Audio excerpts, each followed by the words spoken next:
nigga. Finally, it do the live thing again. You gotta give me some better type of heads up. It don't stop. You gotta give me some type of better heads up. Hey, look, it didn't stop this time. Oh, that red. The little thing. That's good. Yeah, what's the deal? Can y'all hear us? That was good, man. Your internet's finally coming together over here, brother. Why you say the internet? Whatever it is, it's always your internet, cuz. Hey, you know what's crazy too today? It was a fucking a power outage too. I was like, come on, man. That's crazy. I was like, come on, Wait, man. hold on. Okay.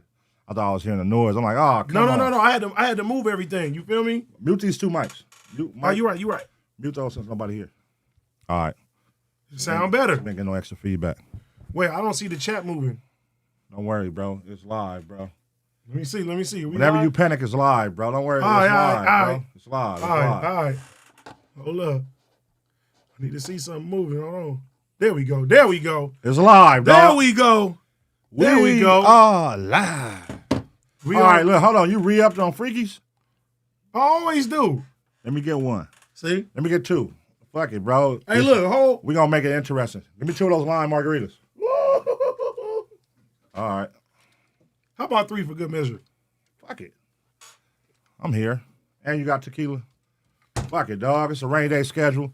You know what I mean? It's a bad storm going on out here, man, California. Very bad storm. So we ain't had the homies drive over here tonight, you know, Illa and Trey. So it was like, we going to hold it down. The originators, man. We going to hold it down. Yeah. We back where we started. This is how we started. But, you know, you didn't have that chair. What was it, a lawn chair? My Rams chair. Your Rams chair? Yeah, shout out to my Rams chair. Used to have the table? Yeah, what happened to that table? Used to have, hey, like you was really doing something professional? Yeah, it was holding my laptop. You had your laptop right there. I used to hold my laptop on my lap, and it used to be heating up on my lap. And then Ace Pit bought me, not Ace Pit, the community bought the table. Hey, I ain't gonna lie, them Twitch days was super fun. Yeah. Get Pun a chair, get us a new camera. That was fun. All of that. The Michael Jackson, the karaoke, everything like that. That shit was lit. That was fun. Great times. What up, Seti Nash? Shout out to the homies, man. Say Nash, what's happening with you, bro? Hey, yeah, the storm is bad. You know what I'm saying? What's up with Say Nash, cuz? What you over there reporting on today, nigga? That nigga like a real CNN reporter, cuz. Mm-hmm. He be over there really going in detail. He was on top of that Yo Gotti brother shit. Facts. He was breaking the news first. Facts. Like he was out there. Facts. Cuz got inside sources. We might have to watch him. He got inside sources. How he know? How does Seti Nash know? He on his Nightcrawler shit? How does he know? He over there. He causing He's crimes. creating the shit and then going to report on it. Yeah. That'd be crazy if he was really doing that too. A Nightcrawler? Yeah. They're going over there and breaking in shit and then reporting on a break-in? Bro, that's a lick though. That's a cold lick. That's a lick. You get caught though, it's over with. That's why, like on some nerd shit, I was like, damn, you know who had like a comic book character that had a cold like play? What? Who was working the system? Spider-Man, bro. Spider-Man? Spider-Man was working the system. He was taking pictures of Spider-Man and bringing them to his job and selling them. As Peter Parker. As Peter Parker. And Peter Parker was the nigga that could talk to Spider-Man. Yeah, he was the only one. The only one could talk to Spider-Man. He was working the system. Yeah. He over there, man. He over there posing, doing all the extra stuff, and going over there and selling it, bro. He taught niggas the game. We gotta have an alter ego and do that. I think you got one. What? Anthony Anderson, cuz. It ain't nobody here. See, cuz you can't do that. You can't hit the I button gotta keep it fair. Yeah, you gotta keep it fair. All right, I'll keep it. You know, you gotta let the chat dictate what's not funny tonight. All right, I'm gonna let the chat. Know what I'm saying? Well, your alter ego was Mario Judah then. You know what that is? Dog, you try the whole face, cuz. You try the whole face, bro. That wasn't it. You try the whole face, dog. Hey, you know what's funny today? What? That nigga do know fat ass in the rain. Oh, yeah, let's look at that. Let's look at that. Hold on. Him and Zoe Osama. That's how you know LA people, we don't get rain like that. That was all arm action, cuz. Copyright. All arm action, cuz. Nigga body ain't doing nothing. Look at this nigga. Fat ass. Look at this nigga, bro. It look crazy with no music, cuz. Look. Look at this nigga, bro. Look at this shit. All arm, cuz. All arm, cuz. Bro, his body is not moving. All arm. That's a number arm, cuz. Shout out to little bro. But you believe he be working out like that? Shout hell fucking no, he don't work out. That nigga do not work out, cuz. He work out about as much as I work out. Hey, wait a minute. That nigga Doknow does not work out, bro. Bro, you cannot tell me, dog. I've been sitting on that he goddamn always show. FaceTimes me in the gym, bro. I've been sitting on that show how long now? About 4 months, 5 months? No, it's been longer That than nigga that. looked like he got bigger, bro. Since when I first was there till now, he's bigger, bro. He's breathing harder. When he come up the stairs, he's on the couch breathing hard. Nigga, he got bigger.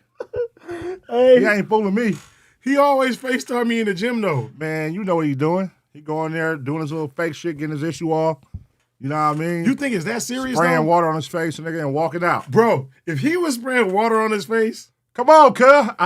Listen, he started working out when you was over there at the other place. Yes. Has he lost any weight? In my opinion, Has he lost any weight? no. This nigga Doknow cap, cuz. Shout out to Doknow though, man. No, but I told you, he be in the gym. I'm in the gym, Pops. I'm in the gym, Pops. If he was really spraying his face, bro, that'd be crazy, bro. With water? Bro, I'm telling Like, you. hold on. Bro, he ain't lost no weight. He ain't lost it. Like, you know how it was a moment though. I ain't gonna lie. It was a period when he was slimming up. And it looked like he was slimming up.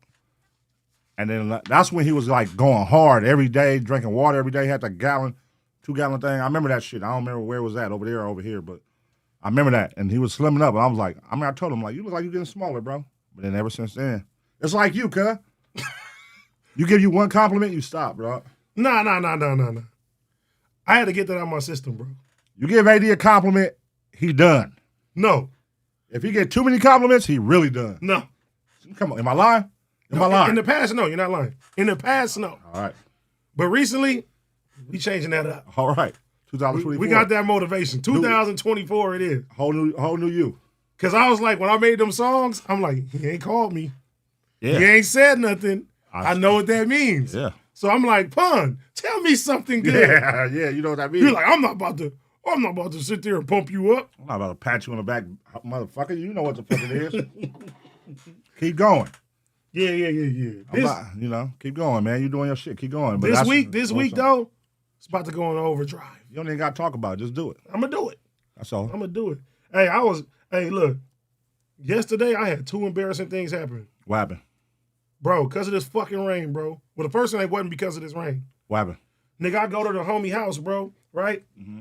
He having like this crazy Grammy after parties, whole bunch of celebs, everybody in there, they turning up. He got like a little step, bro. You missed it? Nigga.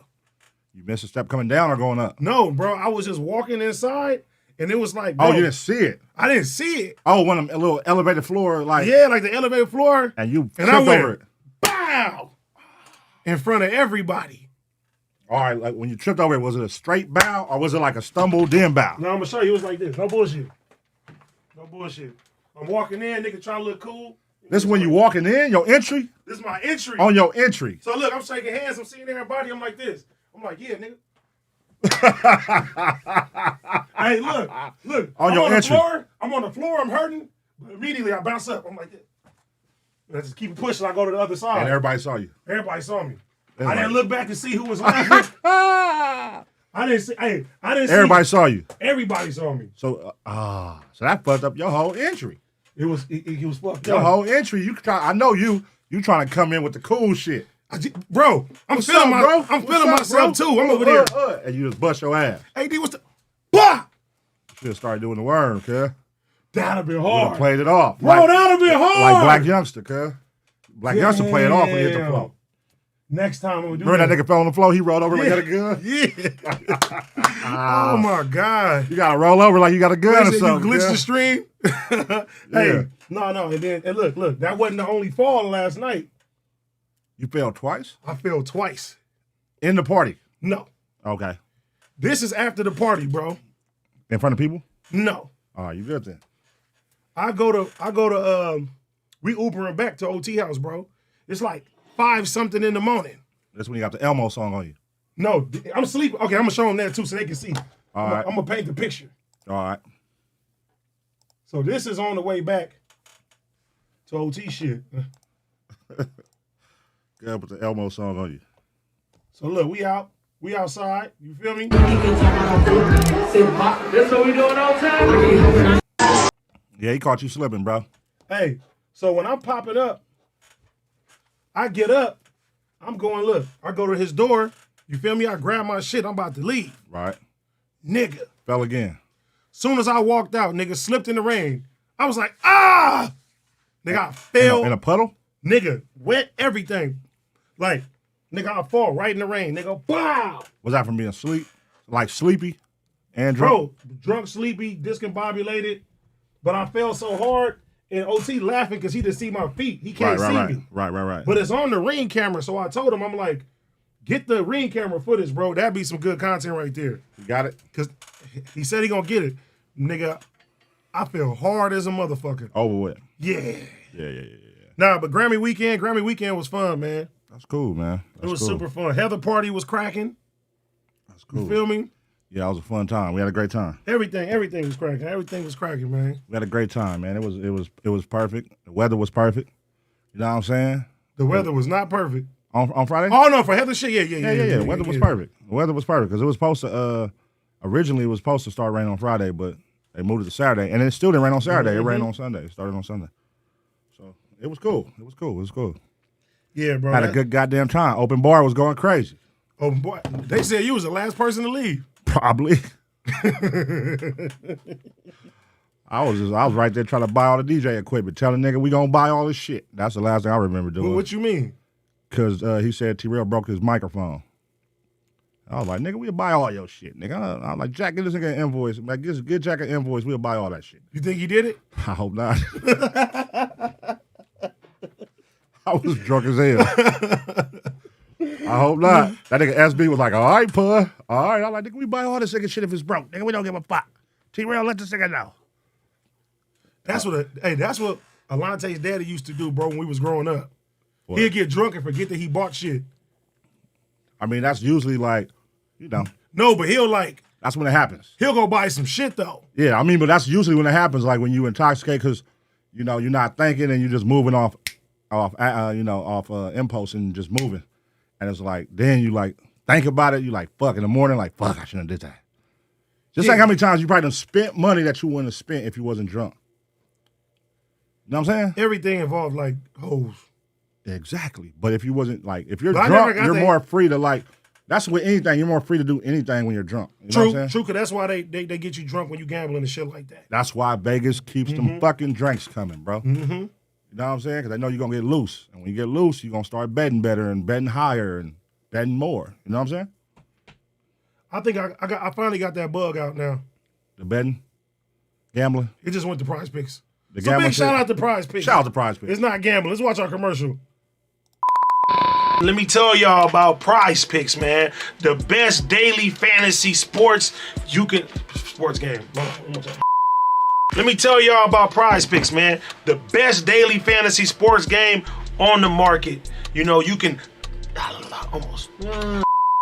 What's happening, y'all? Let me tell y'all about Prizepicks, the best daily fantasy sports game in town.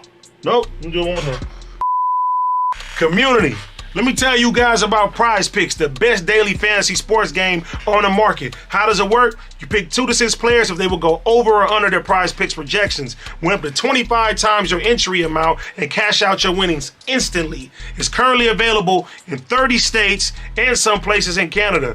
I play all the time, and it's super, super easy. So tune in, use the code Cuhmunity. For a $100 deposit, they're going to match another $100. So tune in, Cuhmunity. It is Prizepicks. Let's get it. Moving. Prizepicks, let's get it. Big shout out to Prizepicks, man. Big shout out to Prizepicks, man. You know what I'm saying? Have you? Hey, you know what's crazy, y'all? Pun plays Prizepicks all the time, and he does not give nobody his picks, and he be hitting. Oh. You, nigga. I don't play as much as y'all. I play though, but when I do play, I typically when I make my picks, I hit. But y'all be making like 30 picks, cuz I can't do that many. Yeah, it'd be like 10, 15 picks a day type shit. Yeah, that's like too much, bro. You feel me? Like y'all got that bug in y'all. I ain't got that bug. It's fine though. Yeah, but I'm not doing 30 picks a day, bro. Like that's crazy. That's like because I still have not hit a 6-pick yet. I've hit a couple 6 picks. That's what I'm saying. I still have not. 5 is as high as it's been so far. 5 pick? Yeah. Okay. I done hit a couple 6 picks already. And I hate losing off of a fucking 0.5 all the time. I'm ready for Super Bowl. I'm gonna go crazy for Super Bowl. I'm gonna go crazy for Super Bowl. Super Bowl's about to be lit. It's gonna be good, man. We here. I didn't get to watch the Pro Bowl, but I got to catch like the recaps and highlights and shit. I didn't get to watch the Pro Bowl, but that was dope. You know, they switched it up to flag, and you know, I guess they don't want nobody getting hurt. They switched that shit up. But that was dope. I'm ready for Super Bowl though. Yeah. Hey, how did you feel about last week's episode when you wasn't here? Auntie Flakko, all that.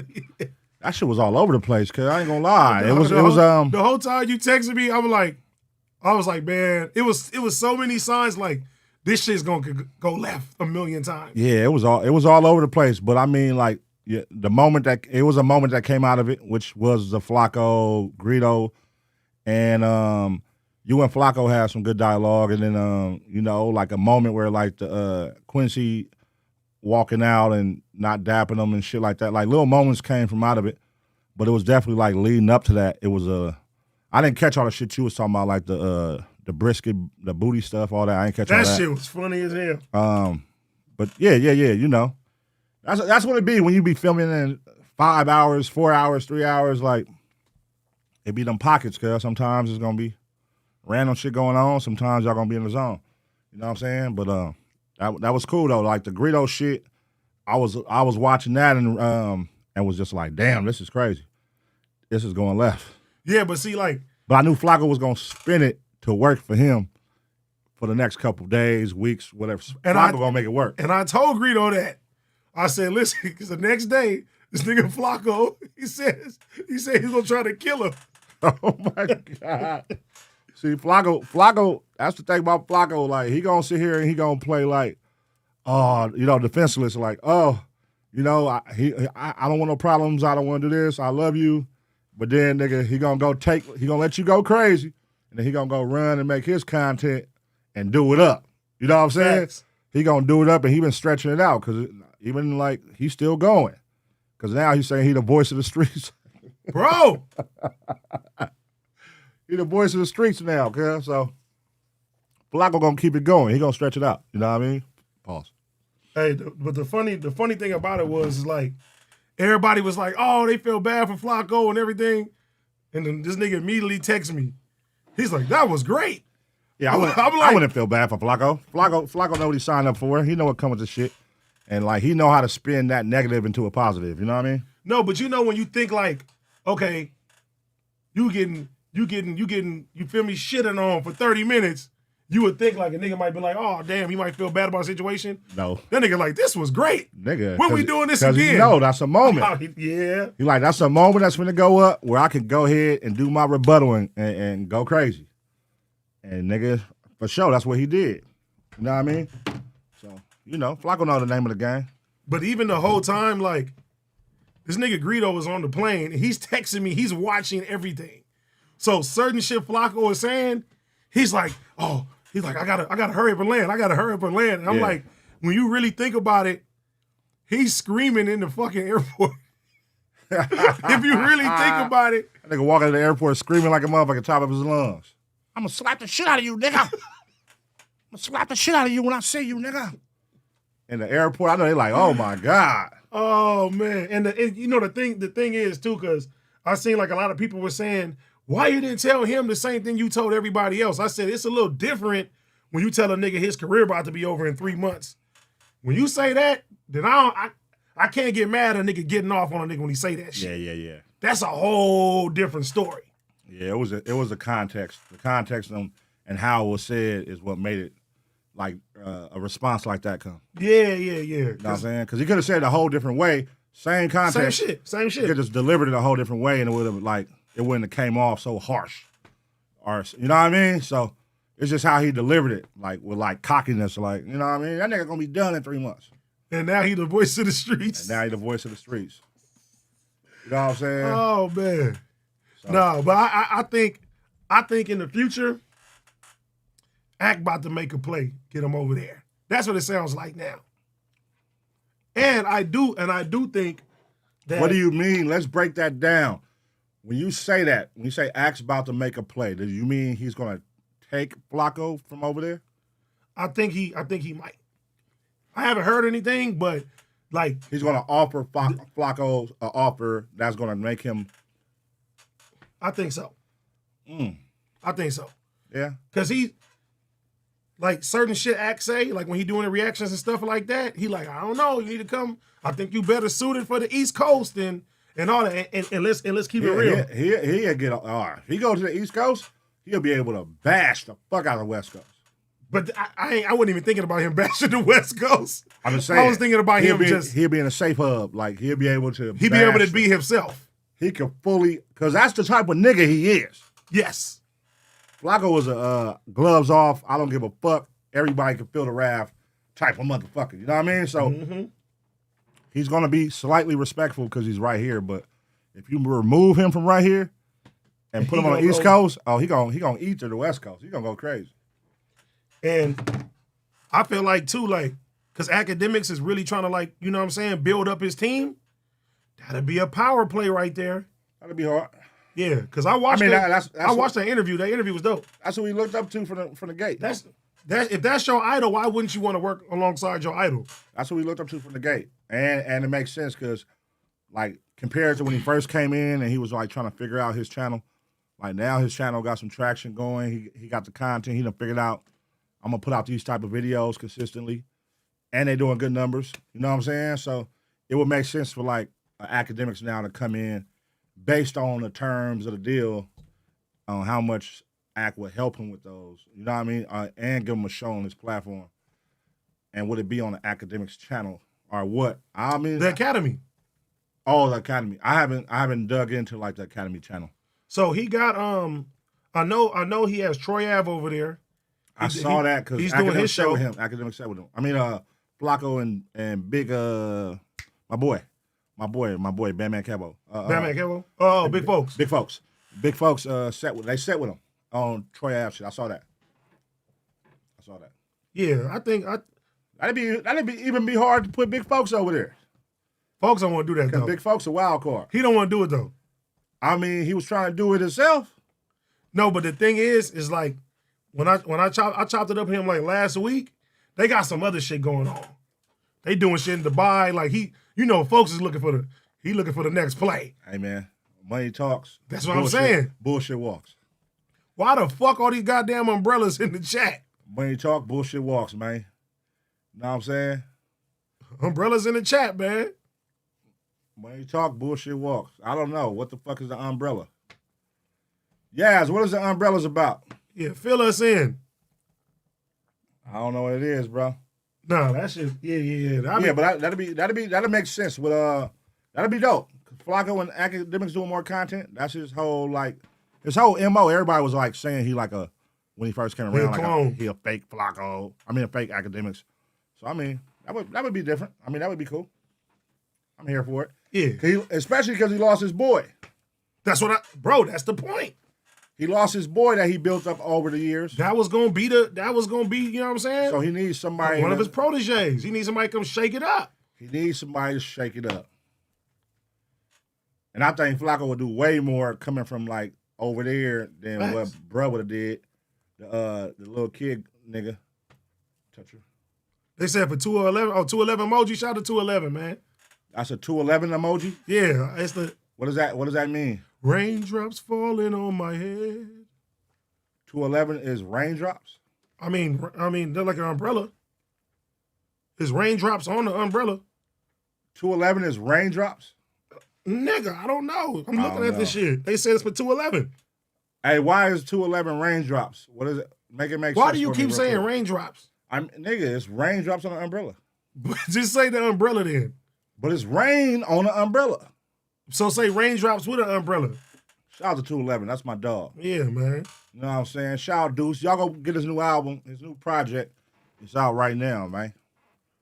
Yeah, but did you see that? Why you didn't shout it out? You hating? No, what you talking about? Because you a rapper? Wait, what are you talking Why about? you didn't shout out 211 shit like, yeah, go grab that, y'all. Oh yeah, go support 211 shit. All right, cool. Let it be organic. Don't make me bully you to say it though. You can't bully like me, support bitch. cuz. If Who you the really gonna fuck is support you talking cuz, to? support cuz. Who was you Because I talking feel to? like you hating because you see all these fucking flower emojis in the They're not flowers. man, They're shit, umbrellas. whatever little gay shit is that's in there. It's flowers with water. That's gay. 211, don't let them do you like that, cuz. That's flowers and water, man. That's out. You a real pyro, nigga. Your shit should be blood drops or something, nigga. Hey, keep drinking the freaky waters. All right. Keep drinking. I like this energy right now. All right. Why you out? Listen, cuz, don't make it seem like you making me get drunker. Because that's the shit you did to the little midget man. No, he did that to himself. You forced cuz to and he's drink not more. a midget. He's a little person. You forced cuz to drink more, and then you let him throw a beer brick. You let him throw a beer brick at the homie. At the homegirl, cuz. Great content. That's fucked up. That's fucked up. Listen, if that was damn, I almost said a real person. If that was, damn, how can I say it? If that was a taller human being, That wouldn't have happened. that wouldn't have happened. No, I wouldn't even went that far. That wouldn't happen. That wouldn't happen at all. It wouldn't even went that But far. what you listen? What are you supposed to do? Shout out to D-Lo, though. Shout out to D-Lo. What are you supposed to do? Somebody is this height. That nigga was that height, too. He's literally this height. That was crazy, though. That's why I'm like, it was. What are you supposed to do? It was crazy, bro. It was crazy. Because then just imagine if we was just like, hey, nigga, we can't push him. You can't do nothing. You can't do nothing. We gonna punch him? You didn't have to do nothing. Like, that's the thing. It was like, you can't do nothing and you don't have to because you know it's no harm. But the mouth is crazy. Like, pause. He was talking crazy. But, you know, it's like the form, the human form don't back up the mouth. Like, Cuz it's buff, though. we ain't worried about that.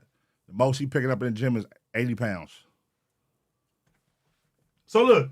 You know what I'm saying? So, does he have a pass to be just ultimately disrespectful? No, he don't get a pass. So, what do you do if he did? Let's say if he came back and he was like, nigga, he threw 2 bear bricks this time. It ain't going that far. Nigga. The only reason it went that far is because you wasn't in the room and that's your guess, and I didn't know if that was his whole thing.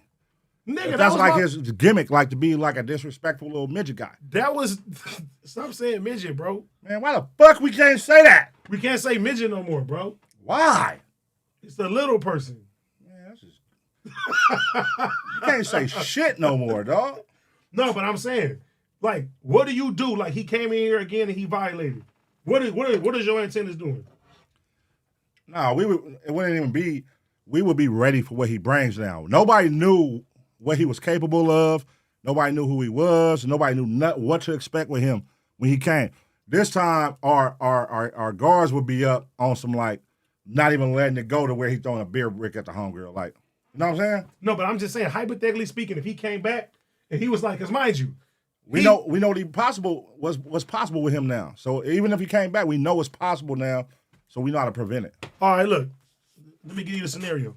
He walks in, he sees you. Bow! What's up, pun? Bow what? He slap you right off the impact, nigga. As soon as he walk in the door. I'm laying He Cuz trying down. to go viral. I'm laying Cuz down. So what you doing? You gonna sock her? Yeah, I'm laying Cuz down. If Cuz walk up and slap me, bow! I'm laying Cuz down. You ain't gonna feel bad? If he walk up and slap me, Cuz, look, you hit Cuz one time, and they like, Cuz gotta go to ER, bro. You get life-threatening injuries, bro. Yeah.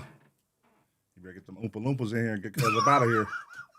I'm fucking Cuz up, nigga.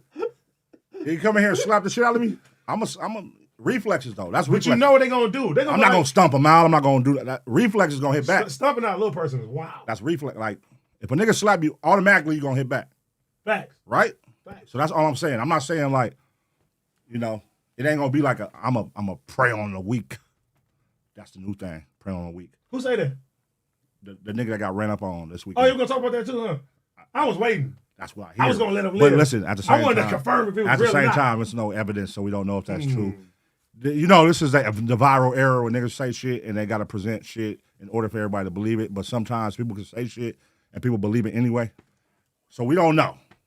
And then look where it's coming from. It's coming from over there, and you know, that's all clickbait central. You know what I mean? So I don't think G-Face lying about that.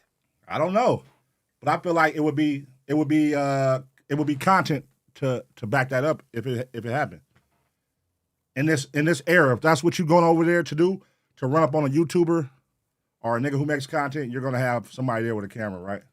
Technically, yes and no, because you're doing a crime. I mean, that's what I'm saying. If you're going over there and it's like 4 of y'all, you're already on camera anyway. But I'm saying you're walking into you going over there to do a crime. You're gonna put it on a. You're already on camera. You're walking into a gated a code.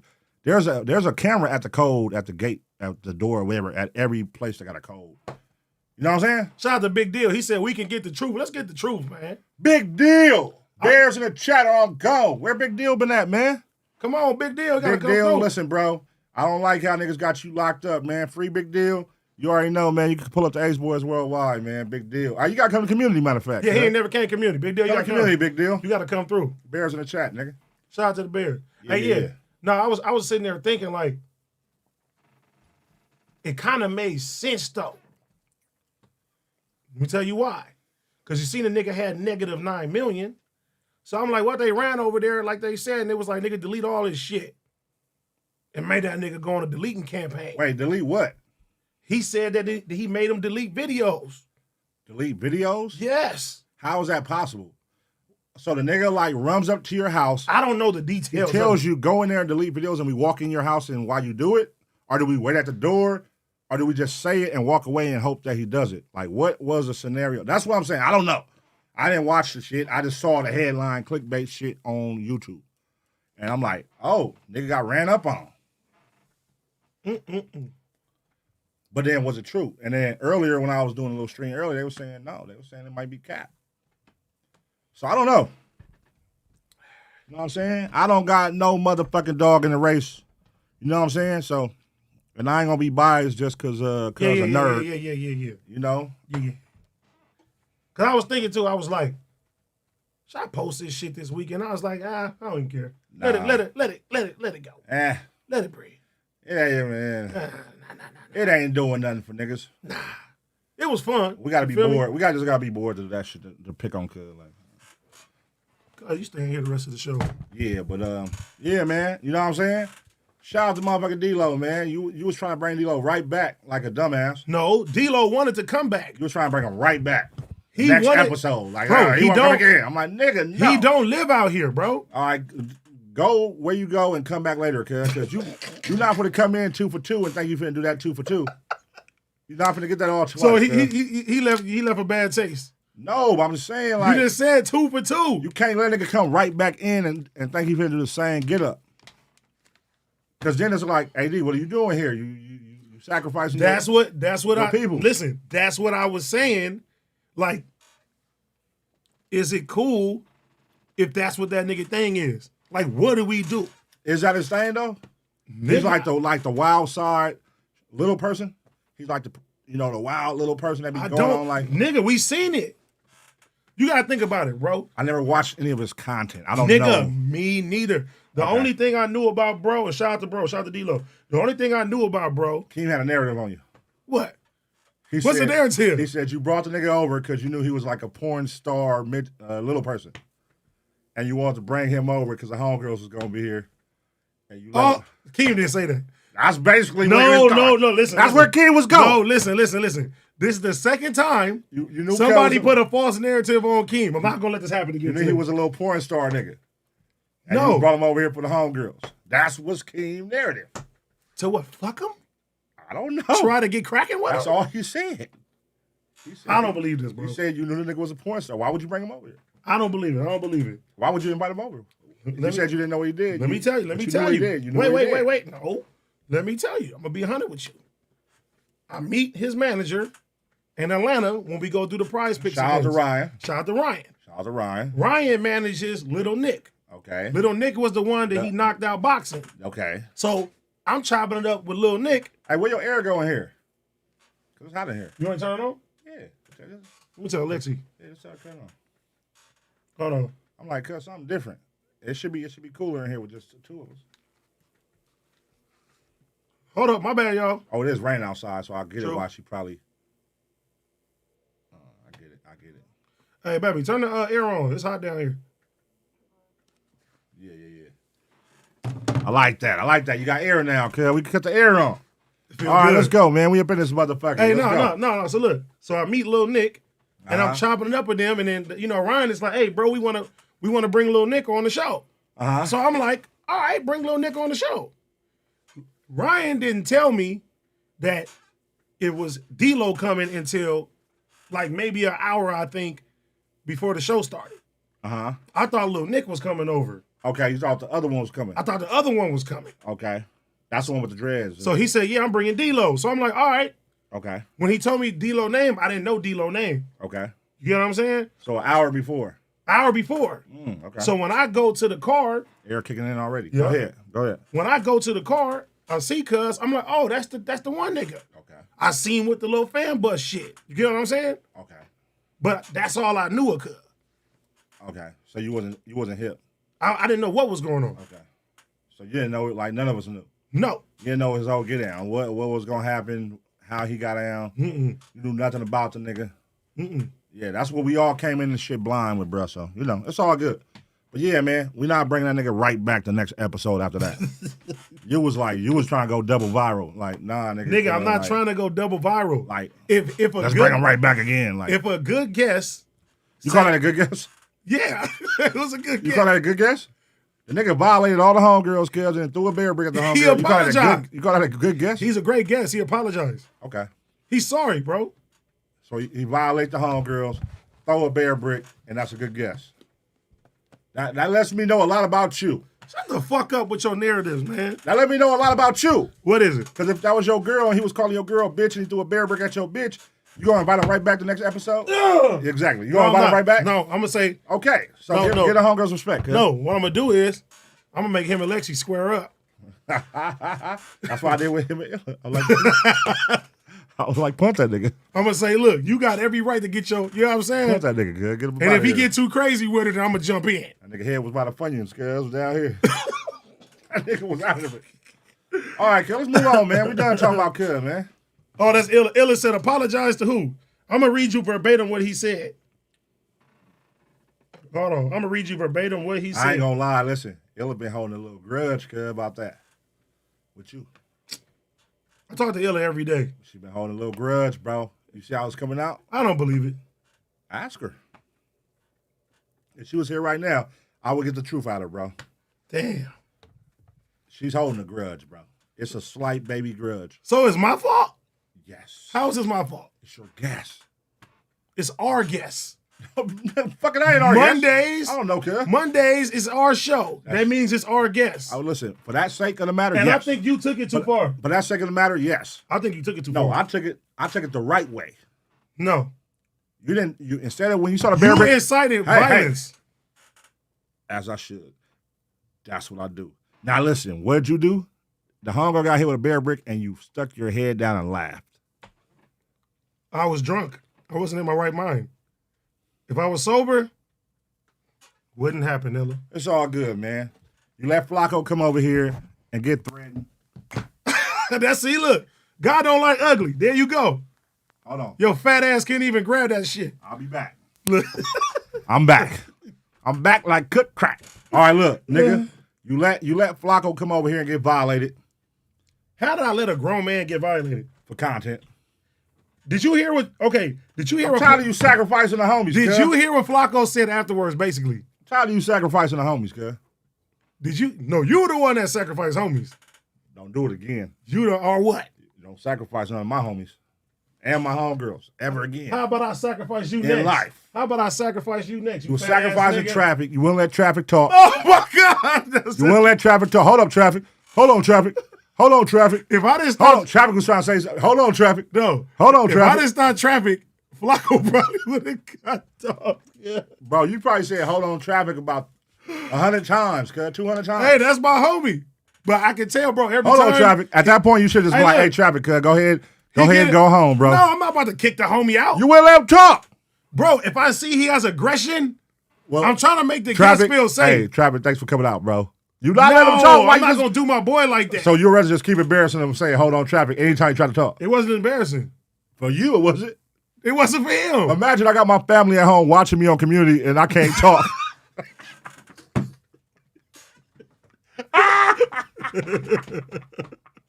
I got my baby mama watching, my kids watching. Wait, Keem, They're like, Daddy, that's Daddy. And then every time Daddy try to talk, hold on, Traffic. Hold on, Traffic. Keem in here. He said, wow, so Pun really trying to turn you into a crooked Batman. Keem, he tried to spread a narrative that you said that I'm setting up the homegirls. Shout out my dog Keem, man. Shout out my dog Keem. Damn. Keem rattled some feathers today. What'd he say? He said that he's the most consistent on Apollo. And Tiny didn't like that. Is he lying? Is he? Yeah. In your opinion? Yes. Is he most consistent? Yes. He do solo streams. I didn't pick no sides. I'm gonna pick a side. I didn't pick a side. I fuck with both parties. I fuck with all parties. No, they all the homies. That's but just a theory he presented. Let's and keep it Tiny real. said, nigga, I only missed a few. And Keem whole thing was Tiny be missing episodes. I'm gonna give Keem the edge because he does solo streams. You get what I'm saying? Tiny does the congregation too, but now with Drebo, you know what I'm saying, not about to do that. What do you mean not about to do that? Drebo quit. Oh, he quit. He's not doing the congregation no more. He quit the congregation? I think to focus on his music. Yeah. Yeah. That's a strong word to use right there. But let me see. Quit is a strong word to use. He's not doing it no more. He said it. But quit. Did he quit or did he just I think he said he quit. Did he put it on hold or what? No, I think he said he quit. Okay. Wait, but let me think. Let me think too. Let me think. Quit means to give up. That's what quit means, Come by the on, way. cuz you sitting there, you Quit trying means to, to give up. This shit now. Fool, I didn't say nigga trying to give up. Quit means to give up though. No. When somebody quit, they give up. Well, technically true. Well, he gave up. He don't want to do it no more. Fuck it. I said shit.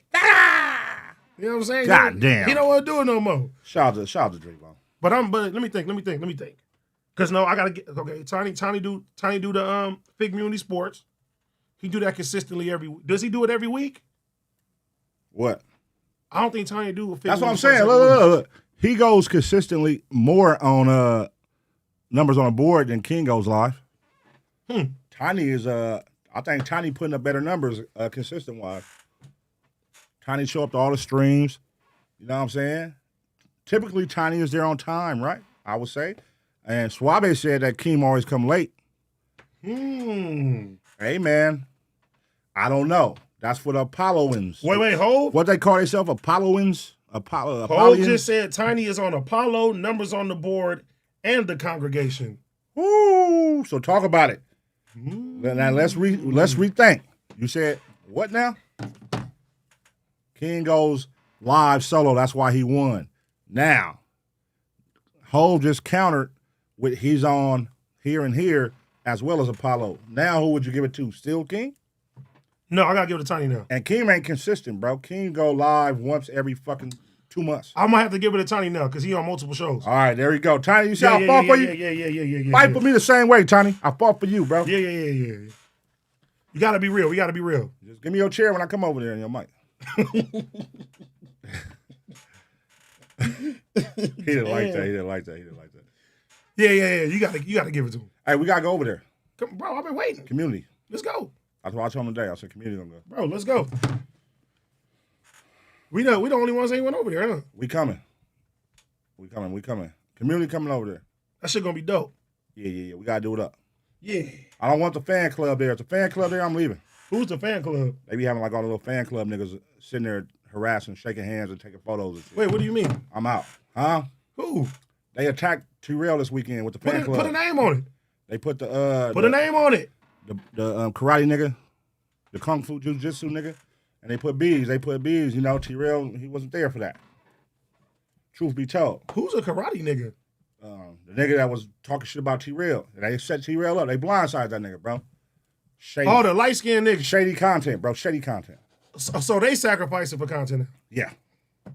That's what Apollo So do. you never do that? No, that's what Apollo do. Okay, what do you do when like some internal things go on and you say, emergency, let me cook? I flame shit. No, but what is that? What is that? I don't sacrifice. I let it be known. I hit everybody. I say, hey, nigga, come to the stage. We gonna cook this shit. Let's go. This ain't sacrificing. Now sacrificing is when they don't know it's coming. They don't know what's happening, and you using them for content. I'm letting it be known. Your boy Tiny, he had a cold theory about you too. Shout out to Tiny. Tiny, I just defended you.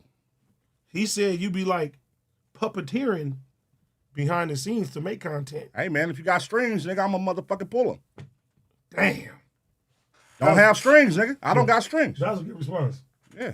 That was a good response. But if you want to be a puppet, I'm gonna treat you like a puppet. So you calling the homies puppets? No, whoever everybody's puppets. Whoever that apply to. I don't do that to everybody. What do you mean? I don't do that to nobody.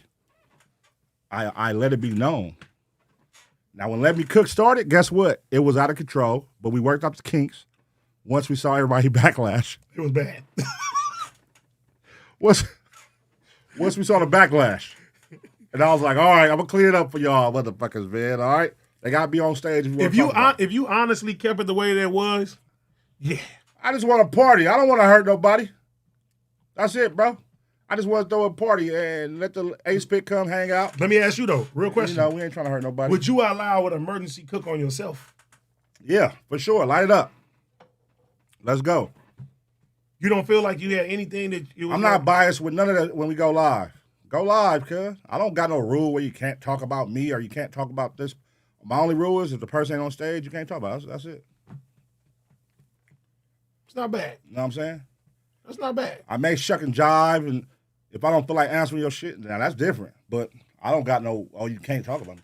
That's the mental gymnastics. You know. We learn it. But shout out to everybody, man. Shout out to you, Dizzle, for dodging Let Me Cooks and all that. I ain't dodging it. Cause you was a hoe. See, look, there goes the strings. This is how you try to wrap them in. You running from the ace pit, cuz. That's cool. You said you don't want to fuck with the ace pit ever again. That's what. And oh, hold on. Speaking of, you went at the ace pit last week. That shit was fun, wasn't it? You went at the ace pit last week, cuz. Yeah, we ain't forgot. And you know what Nigga, that's the ace pit, nigga. What you mean? I'm on both sides. So if I was to knock you out right now, I'm on both sides. What would that do for the pit? I mean, you got to worry about other shit. Like what? It's just me and you here. What could you do right now? What are you doing? What could you do right now? I can show you what I can do. You can't. I can light this bitch up. No, you can't. No, you can't. What's your first move? What you do with your wrist? What's your first move? What you do with your wrist? What you do with your first move? Same thing. That's in my pocket. What's your first move? What's your first? Nigga, look. I had that in your pocket. Take that in your pocket. Oh, why you trying to grab my shit? You trying to grab my shit, cuz? You cold. Ace pit the building, nigga. Yeah. Ace is in the motherfucking chat, nigga. You see it, nigga. Going crazy. Hey, that shit was fun. That shit was fun. Oh no, I'm talking about when I went to the Discord. Yeah, you went against the Ace pit, bro, and I don't think they like that, bro. Oh well. But they actually they spared you though. They spared you. They didn't go hard on you. I fuck with the pit though. Shout out to the pit. Damn, we gotta go back to the gym. I'm breathing hard, kid. I mean, you know, you gotta get it together, man. Nigga, you too. I'm not breathing hard, bro. I'm chilling. I'm drinking my freaky waters.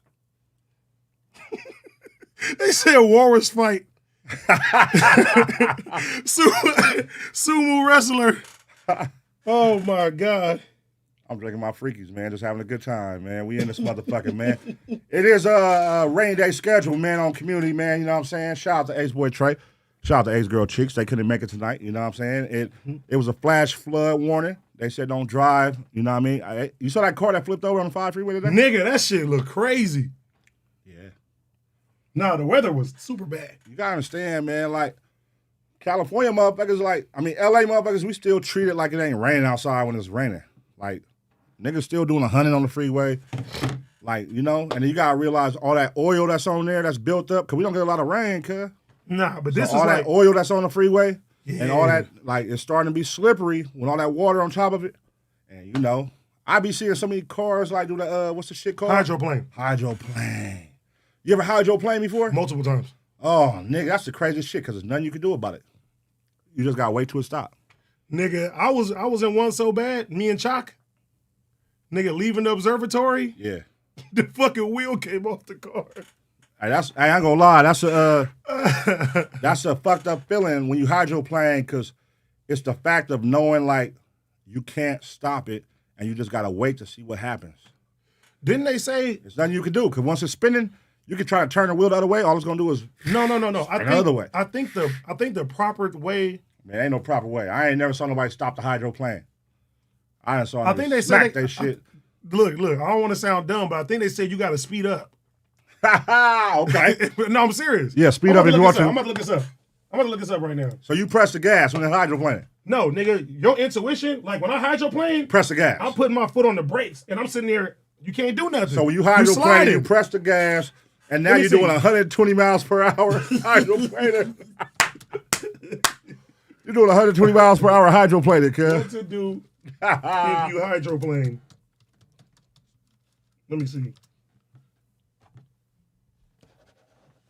Ho said we lagging back. Hey, listen. The weather is all fucked up. The internet been out all day. Just rock with it. Fuck with us. All right, let me see. To hydroplane. They said don't brake. Yeah, it says avoid hitting the brakes. That's what I know. Don't brake. When you try to brake, it go crazier. But I ain't never heard it hit the gas. So don't listen to me. It says take your foot off the accelerator. Yeah, I ain't never heard it hit the gas. I ain't never heard that. I just heard don't brake and let it. You gotta let it finish, girl. You gotta let it do what it do. You're gonna kill yourself listening to me. Yeah, you gotta let it do what it do. Position the steering wheel towards the same direction you're going. You didn't know that. You gotta let it do what it do, cuz. If possible, let your car slow down on its own. Avoid braking hard. But if you must brake gently. Okay? I'm telling you, you just gotta let it do what it do. You literally have no control, bro. And hopefully, you gotta pray that you don't hit a wall or hit another car or spin off the side. Nigga, we hit a middle the little center divider. Yeah. And that shit knocked the whole fucking wheel off. Woo. We was spinning too. You ever got hit by a car before and like saw it coming? Yeah.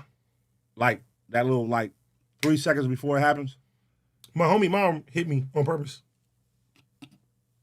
That's not funny.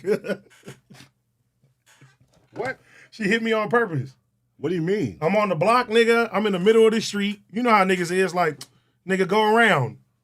She ain't trying to, like, really hurt me. How many miles per hour? Probably, like... Don't say less than 20. Nigga, definitely less than 20. Oh, that don't count. It still hurt, though. No. And hey, not like that. And then she drove off. Like, get your ass out the street. I had a Mexican homie used to get hit, nigga, probably every other 2 weeks. My nigga Alberto. I don't know where he at in life now, but shout out to Alberto. He used to get hit by cars nigga, like every 2-3 weeks. That's not funny, kid. Alberto, he used to always get hit by a car. Riding a bike, he used to like jump off the curb at the wrong time and the car be coming. Smack. He only went to the hospital probably like 2 of those times, but he probably done got hit. He got hit on a go-kart. He got hit on a moped. He got hit on a bike a couple times. Like he was always getting hit by a car, and it was like it was common for Cub. Probably was me all the car accidents I had. Yeah, it was common for Cub though, and it was to the point where he was like a superhuman, bro, because he only went to the hospital like once or twice. And the rest of the times he would just get up when he'd get hit. That's fucked up though. But at the same time, it was residential street, so it wasn't like the cars was coming down the block doing like 70, 80. Hey, don't laugh though. I know you're gonna laugh though. What? My mom said when I was 2, I got hit by a car. Somebody said rest in peace, Alberto. I don't know, cuz, dude. Don't put that on my boy. I was thinking that, but I wasn't gonna say Shout out it. Alberto. I don't know where he at in life now. Shout out Alberto. I hope he in ain't the rest in Inglewood peace. Cemetery. No, I hope he ain't rest in peace. I hope he ain't rest in peace. Shout out Alberto. Hey, no. My mom said I got hit when I was 2 years old. She said by an old couple. Miles was supposed to be in jail. Actually, they said I got hit twice when I was young. That's CSS, my boy. I mean, CPS. That's fucked up though. That's CPS all day. If CPS would knew about that, they would check you from her, guy. You got hit by a car? My mom said twice. See what I'm saying? Twice? CPS would check you, guy. I'm about to call her. Let me see. We're gonna confirm. CPS would check you. They said I fucking ran outside. How you get hit by a car twice at 2 years old? Hold on, I'm gonna see. Hold on. Luckily, you alive, bro. Nigga, maybe I'm like Alberto, superhuman. Hey, mama, we live right now. Everybody can hear you. Okay. How old was I when I got hit by a car? 2. 2? 2. Yeah, let me see. So Aisha was born. Yeah, you were 2. Incrimination. Like 2 or 3. Yeah, I think 2 though. Hey, so what happened? We were going out of town, and I needed Sean to watch you because I had to wash clothes, and it was right on Hyde Park, and I parked in front of his house, and then I called him to come out, and then I got out the car, and then you got out the car, and then he went into the street to talk to some girls, and you followed behind him. Bow! And then the car ended up hitting you. But luckily the car was going slow. And it was like an older couple. Damn. And you had just a few little bruises, but all you did was like you just raised your hands and cried for me to pick you up. So did that happen? Did that happen twice or once? That only happened once with him. AD said twice. I could have swore I got hit twice. Yeah, you got hit all right when you flipped your car. Yeah. Oh yeah, I ain't telling about that one. Oh, yeah. All right, Mom, I love you. We ain't gonna talk about that one. Okay. All right. You was trying to send moms to the to the CPS. Bro, he said AD Hancock. AD is Hancock. Oh my God. You can't let your kid 2 years old get hit by a car twice, because they're gonna come take you. Nigga, that wasn't my mom's fault. But I'm saying, at 2 years old, if your kid got hit twice, they're gonna take you, cuz. This shit, oh my. That's crazy, bruh. Hey, that shit. I think I told this story when she talking about the other hit. Do you think that affected you though? Like in the long run, like you getting hit by cars and shit, and flipping over, getting hit by cars, and as you got older and all that. What if I got CTE, bro? Do you think you like bumped your head at some point and it made you kind of like a little, where you don't care about using your homegirls for content and letting people throw bear bricks? That's cold. Like shit like that. Do you think that helped? Do you think so? I'm just saying. Well, look. Do you think so? If that was true, you couldn't blame me. I would have a condition. You know what I'm saying? But do you think so though? So I'm gonna run with that. Yeah, I got a problem. Do you think? Do you feel like those accidents like D-Lo? Because you had a lot of accidents as an adult, right? A lot.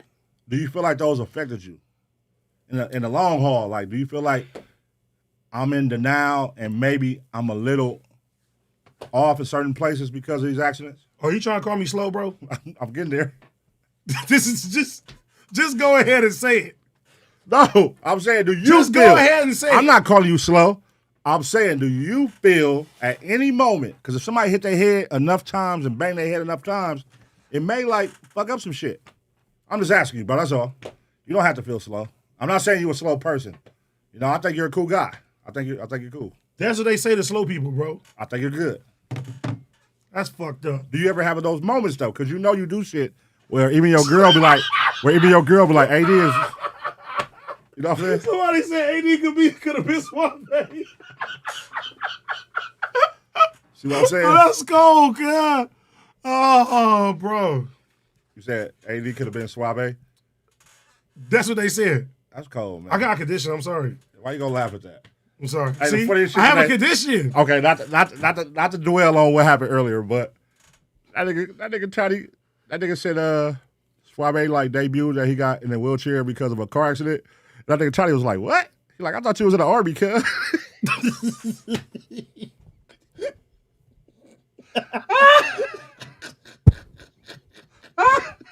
Hey, cool, good.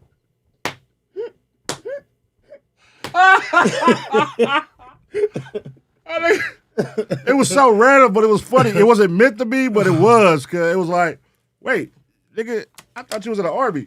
Nigga thought he was in the army in a real incident. Like somebody blew his legs up? Yeah.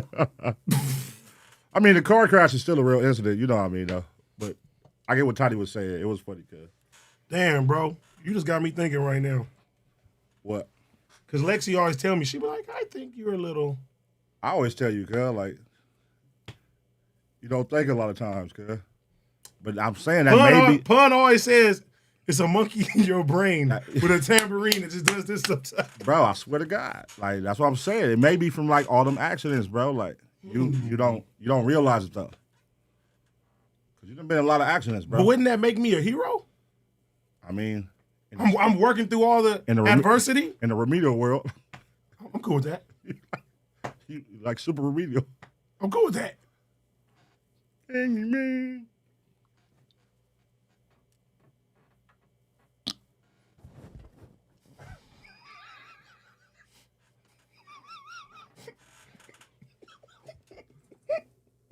Hey. Hey. You wearing Living Color? You should get that off?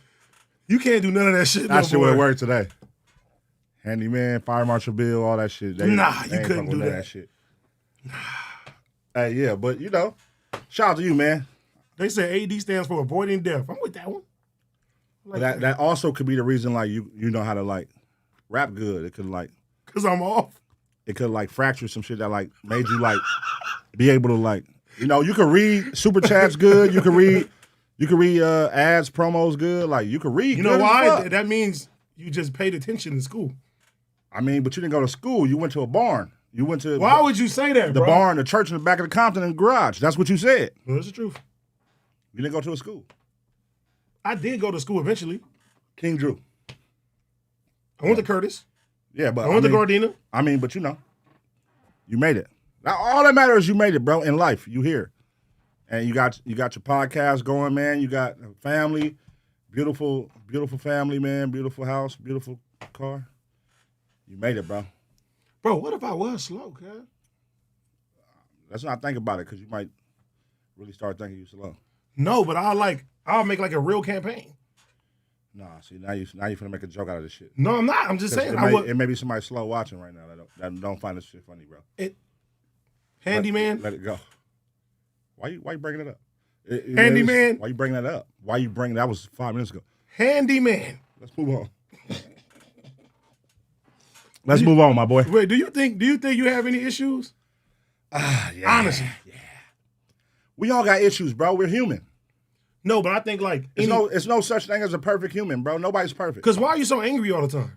I'm not angry. No, you're like really? It may be angry to you, bro, but it's not angry to me. You know what I'm saying?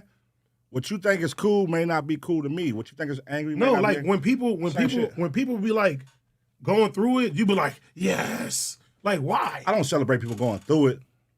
You do. No. Whenever I celebrate somebody going through it, like if somebody argues with each other, you're like, yes, darkness. I mean, feed them to the pit. You don't enjoy a good boxing match? People get paid for boxing matches. So somebody got to be paid for you to enjoy it? If you see a street fight, are you going to keep going or are you going to stop and watch?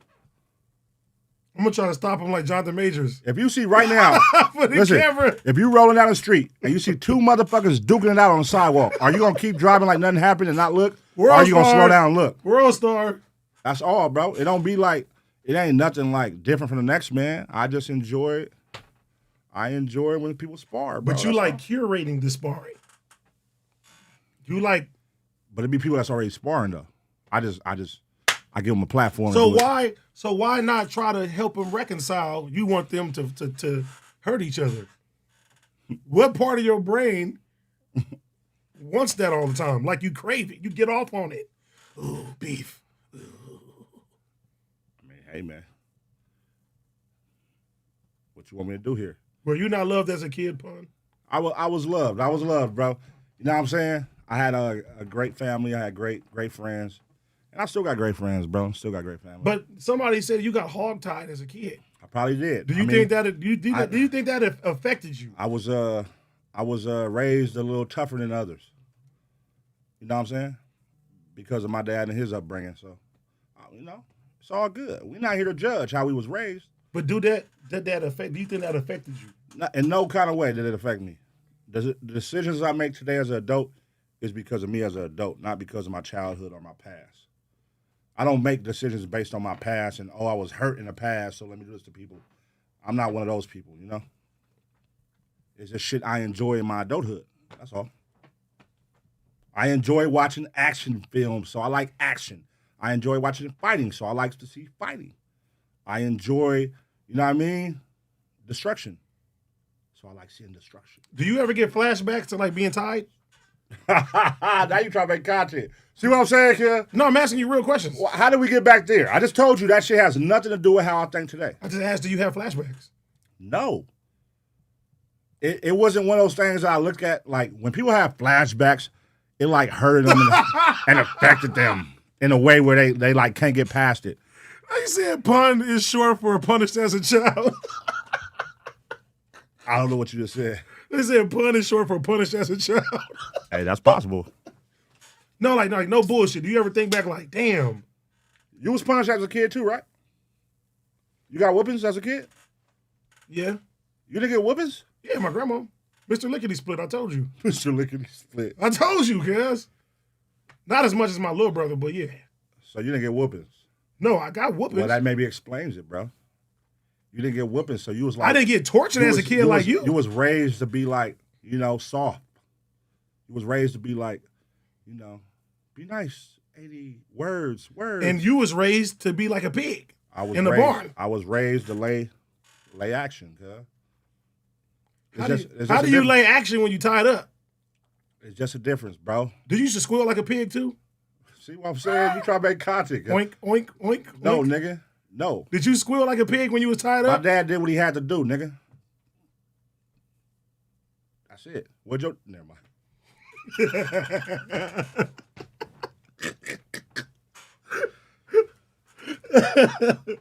Huh? Don't go down that road. Come on, man. Okay. You know what I mean? We didn't talk about it, though. No, we don't got to talk about it. So they had you like a rotisserie That hurt pig. you because you always bring it up. That hurt you. See, I'm not hurt by my dad's actions.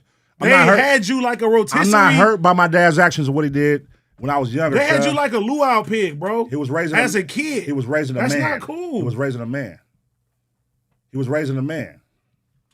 Now, how he went about it is how he went about it. How your pops went about it is a little different from my pops. Like, how you go about it? He did.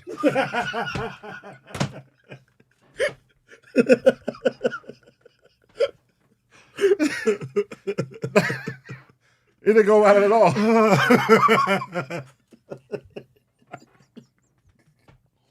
See, you can laugh at this shit, bro. That's what I'm saying. Like, you act like I'm supposed to be mad about it. Do you have nightmares? You dream? No, nigga. Like, that was part of my story. Like, so when you be seeing, like, a rotisserie chicken. Shut the fuck up, bro. Why are you doing this? Why you trying to make... You keep trying to make it like... I'm not trying to make no content. Like I was fucking hog-tied with an apple in my mouth. You have a tear in your eye right now. Like I was hog-tied with an apple in my mouth and I was spitting on the... That's what I said. When you see a rotisserie chicken, when you go to the grocery store, does it bring back flashbacks? You full of shit, dog. You full of shit. Nah. Okay. I had a good, you know what I mean? My pops, rest in peace, pops, man. He did his thing. Because RP your mom, she was an angel. I loved her. Yeah, moms were like... Moms was soft. You know, moms gonna be soft with their boys, cuz, like, you know what I'm saying? But pops was a gang. Mike Pops was with the shit. Look at Keem. He said, oh, this is good for the Keem files. Shout out to Keem. Oh, good. Shout out to Keem. I bet if we dig in Keem files, he got his ass whooped as a youth, too. That was a thing back then, though. Know what I'm saying? You could tell Keem is hurt. Why you say that? You could just tell. You could tell, like, he was... He's hurt? Yeah, he was hurt, though. Something hurt him inside. He's still hurt today. Why are you trying to make content? You cold, bro. You got to grow up, bro. No, you got to grow up, bro. Hey, where Keem at? Everybody shouldn't Keem should have been. This would have been a great night for Keem to be here. It would have. But it was raining. Yeah, he wouldn't have came anyway, but I just put that out there. It was raining. Would you ever do therapy? Ooh, I thought about doing that. I want to try it, too. I'm down to do therapy, dog. I'm down, but I'm not going to fully, like... You know how people say, oh, therapy is good because you could talk to somebody who don't know absolutely nothing about you so you can open up more and let them in more because they're not going to judge you because they don't know you to judge you compared to, like, talking to somebody that knows you and them using, like, your shit that hurts you as a weapon later on in the future. You know what I mean? Yeah, I'm not really, like, down to do therapy and just fully open up about everything under the sun because as a person, I'm just not that type of person that's let everybody in my life. You are the same way, right? Yeah. You don't let everybody in your personal. So, I mean, there's certain aspects and certain things I'm down to, sit with therapists and would be willing to talk about. But I feel like I have a self-therapy, cuz I could give myself therapy. Nah, because, like, I'm really thinking... I don't think there's ever been one time that I've seen you, like, show any vulnerabilities. Meaning what? I seen one time. Meaning what? Cause bro, like I show vulnerability with my kids all day. No. I'm not talking about that, but like I think like you know what I'm saying? You always pause so hard. You feel me? What do you mean? Like I'm bro, you don't I don't be putting you don't usually show emotion like that. I show emotion. No, I'm not saying with your kids. AD, you're doing a great job. No, but you know what I mean, bro. Like I've never seen like I didn't talk to you for at bites, or when I'm having bad days, I'll be like, oh yeah, pun.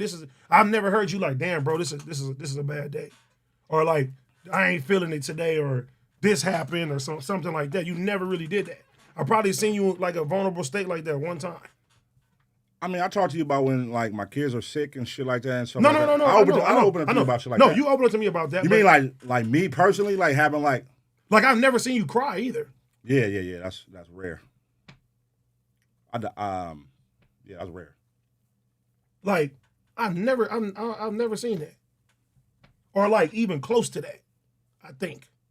Hey man, I'm working on it. So I think if you was to talk to a therapist, you probably would be boo-hooing, bro. You think so? For sure. I don't think I will boo-hoo. I'm not I'm not afraid of my past, bro. I'm not like, I don't try to hold nothing in. I don't try to like run from my past or whatever may have happened in the past. Like, so if I talk to a therapist, I would be open and down, but I'm not going to go like so 100%. Have you ever like had your thoughts and you just cried one day? Like how often like in the last 5 years, have you just cried to yourself as a man? In the last 5 years? In the last 5 years, have you ever cried once? Yeah. Okay. I'm human at the end of the day, homie. You know what I'm saying? So it's gonna be days. Some days are better than others, brother. You know what I'm saying? But am I crying over like small, simple shit? Nah, like for me to cry is gonna be over some shit, some heartfelt like family member. I agree. Resting in peace, passing away, shit like that. But am I crying like, oh man, I got a parking ticket. They done towed my car. They done did this. I'm not one of those people. Nah, niggas too blessed to even. No, I'm just saying like, you know, it's people that cry over simple shit like that. I'm not one of those people. Not saying like it don't make me better or nothing to nobody. But you know, it's just I don't cry over simple shit. So you don't see me cry all the time. There's certain people that cry over everything. True. You know what I mean? Like, you know, like that was dope. Like, I'm one of those type of people too, where like something emotionally, like when Hov gave you that picture for Christmas. Oh yeah, that got me. Like shit like that. Yeah, I'm one of those people. Like if it's something that's like that catch me off guard like that with somebody I really love and care about. Yeah, for sure. Like it'll be a tear jerker. You know what I'm saying? But do I walk around crying every day and all that? No. But that don't make me like stronger or different from anybody else. It's just some people are more emotional than others, bro. That's all. Hey, no, because even like what you just said with the whole situation, bro, I got to a point at one point in time. I feel like we're trying to have therapy now. Is that what you're doing or what? No, we're just having a conversation, bro. Okay. It's a real conversation. All right, we here. Yeah. No, I got to a point to where I didn't even want to go to the block because I didn't want to see my granny house. It'd trigger me. Get what I'm saying? Right. Still to this day, when I see the old house, it's not, the hurt ain't as much as it was. But yeah, for a long period of time, like I didn't want to go over there at all. So do you have any like triggers like that? Like, is there something from your past that you remember reminds you of your mom or reminds you of your dad? Because like now that I'm getting older, I'm sitting there like, damn. I'm gonna have to lose my mom one day. I'm gonna have to lose my uncle one day. I ain't gonna lie, bro. This some real shit. And this probably explains why I am how I am. I done lost everybody around me. So with that, cause you gotta build you either gonna cower or you gonna build strength within that. So it's like finding beauty within the darkness, my boy. And that's why I say earlier today, that's why I say I'm one of those people that know how to find beauty in the darkness. That's why I like darkness, cause like I embraced it. You know what I'm saying? Like when you lose everybody, cuz, and you ain't got nobody to go to, and like, you know, not saying I don't need no fucking pussy points and all that shit. It's not no pussy points, bro. No, hear me out. Because of my upbringing, I was I was built to be strong. That's what I'm saying. My dad made me strong. Like, you know what I'm saying? That was his whole purpose and how he did it. It was never to like, let me punish you because I'm this or because I'm that. It's like, I'm going to make you stronger. I'm going to make you a man. And it was always presented to me that way. I'm going to teach you how to do this at a young age. I'm going to teach you how to work on cars at 8 years old. I'm going to teach you how to do this because I need you to be a man and take care of your mama when I'm gone. You get what I'm talking about? So I wasn't punished because of like some pussy shit. All right, let me just come in here and beat on you because you a little kid or nothing. Like, no, my dad was raising a man. So that was his way of how he did it, and it worked. So shit, nigga, here I am today, and I'm able to do the same. But I don't do that. Be like our generation. No, we don't do that. That came from them. That came from they. And I always believe that, like, our parents, took on like the whooping shit from their parents, who was whooping them because their parents was getting whooped. This is slavery era now. Remember, slavery ain't been gone that long. It ain't been gone 100 years. So it's like niggas was still slaves in certain parts of the world. So it's like, you know, it was passed down, domino effect. You get what I'm talking about? So it's like, but our era, we stopped that though, because do you get your kids whoopings? No. But see, the thing is, also with that, I don't get my kids whoopings either. But the thing is that it's a gift and a curse though, because it also, you got to be able to now, just because you got to be able to communicate verbally with them and be more ahead of the curve now than what back in the day they would start talking about sex at birds and the bees to you at 13, 14. No, you got to talk to your kids now about sex at 6, Yes. 5. Yes. You got to be more ahead of the curve. If you ain't going to start them whippings, that's going to make them scared. You got to, nigga, let them know what life is about verbally. You get what I'm talking about? And see, I'm glad you just said that because I feel like that's what made it harder to discipline your child. Like, you know, we were afraid to get a whooping, where it's like, all right, you don't want to fuck up because you're going to get a whooping. Now, it's like, nigga, I remember my daughter told me one time, it's like, I embrace whoopings. My daughter told me one time, like, this is my right. I was getting them all. When I was trying to, like, you know what I'm saying? Yeah. Be a parent. And it's like, I can't hit you. I don't even, like, we never had that exchange. It's like, what do you do? So a lot of parents now, they're lost of how to discipline their children. You take stuff away, you do this and you do that, and then, you know what I'm saying? Right. Yeah, but. No, I mean, you know, it's lots done changed, man, since our upbringing into this new era of upbringing kids. You know what I'm saying? But This is a good one. Shout out to Keem, because he throwing shit out there. Have y'all ever just randomly thought of your kids and dropped a tear? I've definitely done that. I'm proud of my kids, bro. Definitely done that. I'm proud, like, when I say I lost everything else, my kids is like the light within all that. You know what I mean? So I'm proud of that. You know what I'm saying? I gotta salute you too, because you're a great father. You know what I'm saying? Like, I learned shit from you too, the way you do shit, you know what I'm saying? So Yeah. You know, with parenting, bro, it's a lot of sacrifices to be made. It's places that we can improve in. It's a lot of places we can improve in, bro. So, you know, nobody, like, I'm not perfect. You know what I'm saying? I'm not perfect.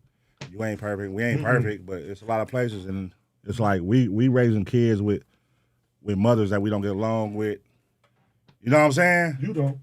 Shit like that, though. But, I mean, we ain't finna go there. Nah, because, like... you know what I'm saying? We ain't finna go there. Nah, because also... Shout out to my baby mama. On some real shit, you know what used to get me all the time? I get along with my baby mamas, bro. Me too. I'm just saying, like, I was speaking in general as our generation. Yeah, for sure. A lot of our generation, like, don't get along with their baby mamas. No, I was going to say... They make it work. I was going to say, every time, like, a certain accomplishment would happen for my kids, nigga, that's the hardest to hold in, bro. Like, to see my daughter graduate, you feel me? Elementary, that's fire. Middle school, bro. I'll be sitting there in the stands, nigga, looking at my phone and shit like that. Part of that, too, because I'm like, not to be on no downer shit. Like, proud dad moment. Yeah, but I didn't have that growing up. You get what I'm saying? Yeah, it's cool. It's cool, cuz. We don't dwell on the past. No. You know what I'm saying? But it's good. It's good to talk about, you know, certain shit like that. Yeah. You know what I'm saying? Yeah. Bro, even too, bro, like having a son with autism, bro, like the certain little things, bro, are big rewards to me, you know what I'm saying, and to my son and shit too. Just even like taking him, like I took him to the Monster Jam. That was dope. I was so happy, bro, because usually I couldn't even take him to a movie theater because he'll get antsy, he'll be fidgeting, you know what I mean? He'll make noise, he'll run around and shit like that. And seeing that progress make you proud. Bro, for reals. And he sat down the whole time to the point to where he was crying when we was leaving. So I was like, damn, we getting somewhere. We getting somewhere. You know what I'm saying? It's all forward progress, bro. Dedicated, man. It's all forward progress, man. You know what I'm saying? So, applaud you for that. You know what I'm saying? Because it take a lot to, you know what I mean, put up with that and be there for that. And, most people wouldn't know what to do, or most people would find that embarrassing, or or like I want to hide that from the world. You know what I mean? But for you to embrace it and present it to the world, and realize there's people out there that have the same situation and going through the same thing and can help you and enlighten you on what to do. That's dope, man. You know what I'm saying? Like, shit, we ain't perfect, bro. Nobody is perfect. I keep saying this shit. Nobody's perfect, bro. We all human, bro. We have flaws and we all make mistakes, my boy. So, shout out to you, man. Doing your thing. Shout out to Stro. Bro, for reals, man. That shit, hey, bro, like you said, though, bro, I don't think people understand, like, how hard niggas really work, grind every day. Sometimes even getting on camera, you mentally don't even be there and shit like that. You just like, you know what? Nigga, I got to push through. Got to push through. You know what I'm saying? Yeah. I mean, it do take a lot to let, because I mean, when you do this shit, you let people in your world.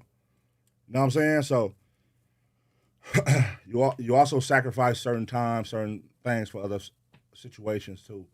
But you let people into your world, but you know what you sign up for when you sign up for this shit. Facts. So, you just gotta do it. If this is your thing, if this is what your mission, you set out to accomplish, you know what I mean? Do your thing, man, and work hard at this shit. Don't give it half-ass, because when you giving it half-ass, you cheating yourself, because you missing out on time with your family.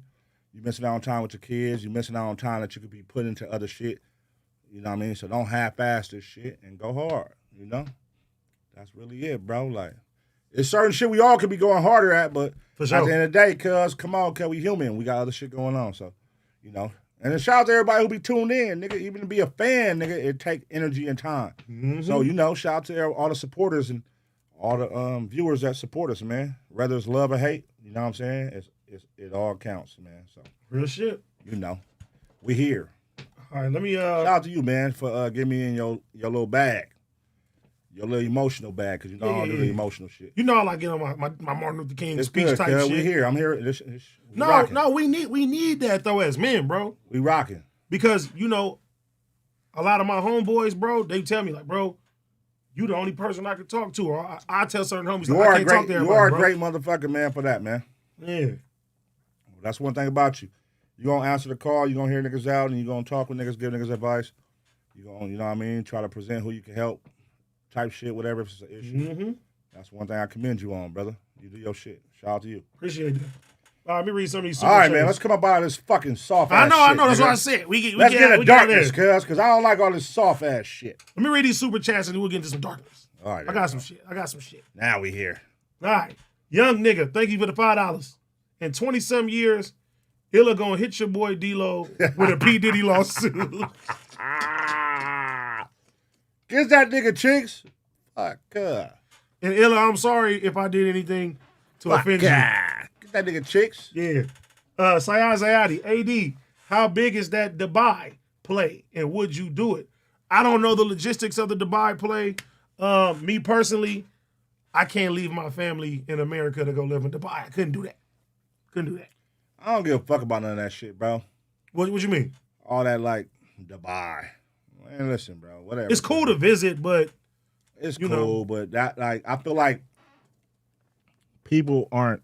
A lot of people, I ain't gonna say everybody, a lot of people are going there with the intention just to flex on motherfuckers and be like, oh, I'm better than you, or I'm here and you can't get here. Like, a lot of people, don't get me wrong, I'm telling the truth, though. A lot of people use that shit as a flex, like, and like, if you go for those reasons, that's corny. But if you go in there to have fun and explore and try something new in the world and discover something new, that's dope. applaud you for that. But if you go in there like the flex, I don't Shit care on even if people. it's going to Dubai, if it's going anywhere. If your whole intentions is I'm gonna go here to flex on my Instagram and make people feel less than, that's corny as fuck. Yeah, I agree. You know what I'm saying? But it's a lot of people. You know I ain't lying. It's a lot of people that go there just Nigga, to that's like, the majority of the people. they're going there just to try to flex and make it seem like they're better. I would say 80% of people do that. Yeah. But shout out to everybody who's just natural. Shout out to Ace Boy Manny. He's a natural, like, he explores the world because he wants to go places with his wife and try new things, see new things. Like, those type of people, shout out to them. Applaud them. You know what I mean? But, like, that's corny if you're going not to say, like, I want to try some new things and see the world. I'm just going and, like, shit on my followers and take pictures over here and act like I'm better than them. Mm-hmm. That's cheesy. Yeah. I'm just saying, me personally, that's not me. I don't care for that shit. Like, if we go and then they reach out to us for business, I'm with it. We going. But do I care? Like, I gotta get there one day. Like, I don't give a fuck about that shit. Is there anywhere that you like? I gotta at least see this, experience this before I die. Is there anything on your bucket list? I mean, I'm gonna keep it 100. At this point, like, because I did a lot of traveling and shit. Like, at this point, I'm beyond that, and I'm more so like where my kids where they want to go and see. So like my kids right now, they're on Jamaica. They want to go to Jamaica, so it's like we're going to Jamaica.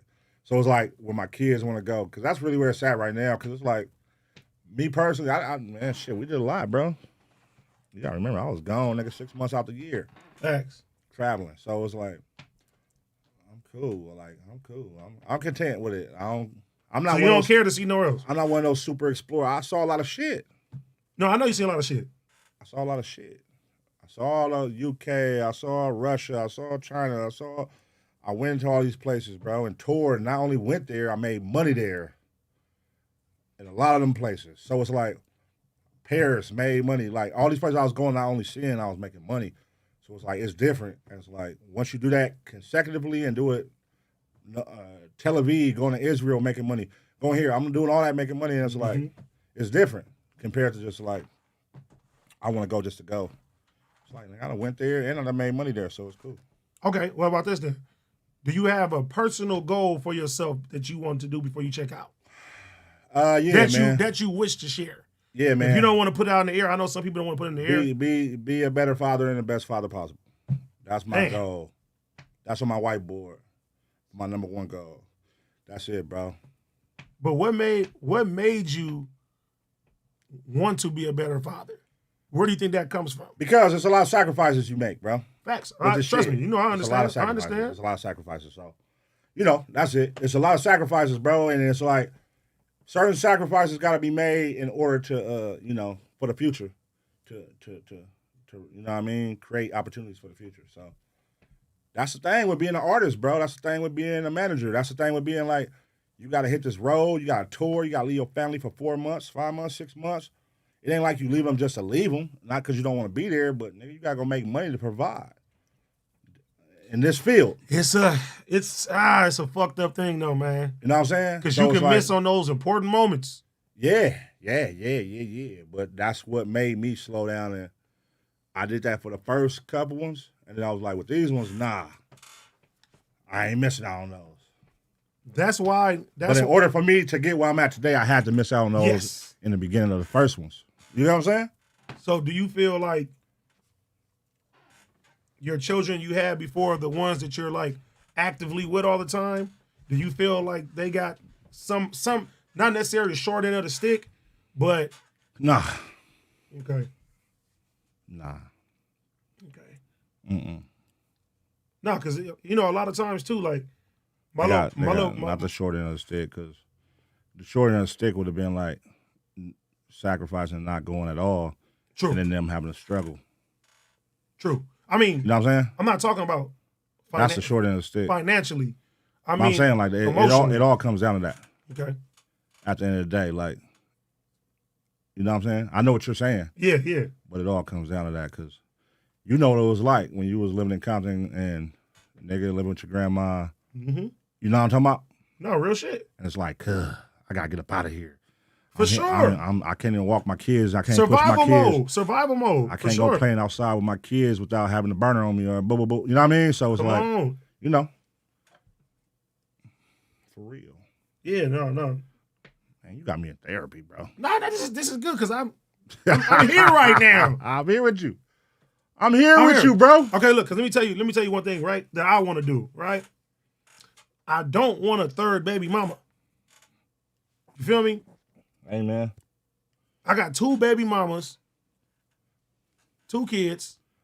You feel me? And one thing that I do regret is not having my kids under the same roof. It's like always split up. It'd be like that. Now, it was hard a lot, but I found a good medium now to where, like, I'm happy my daughter lives with me now. You know what I mean? She go with her mom on the weekends. I pick up my kids from school every day. Yeah.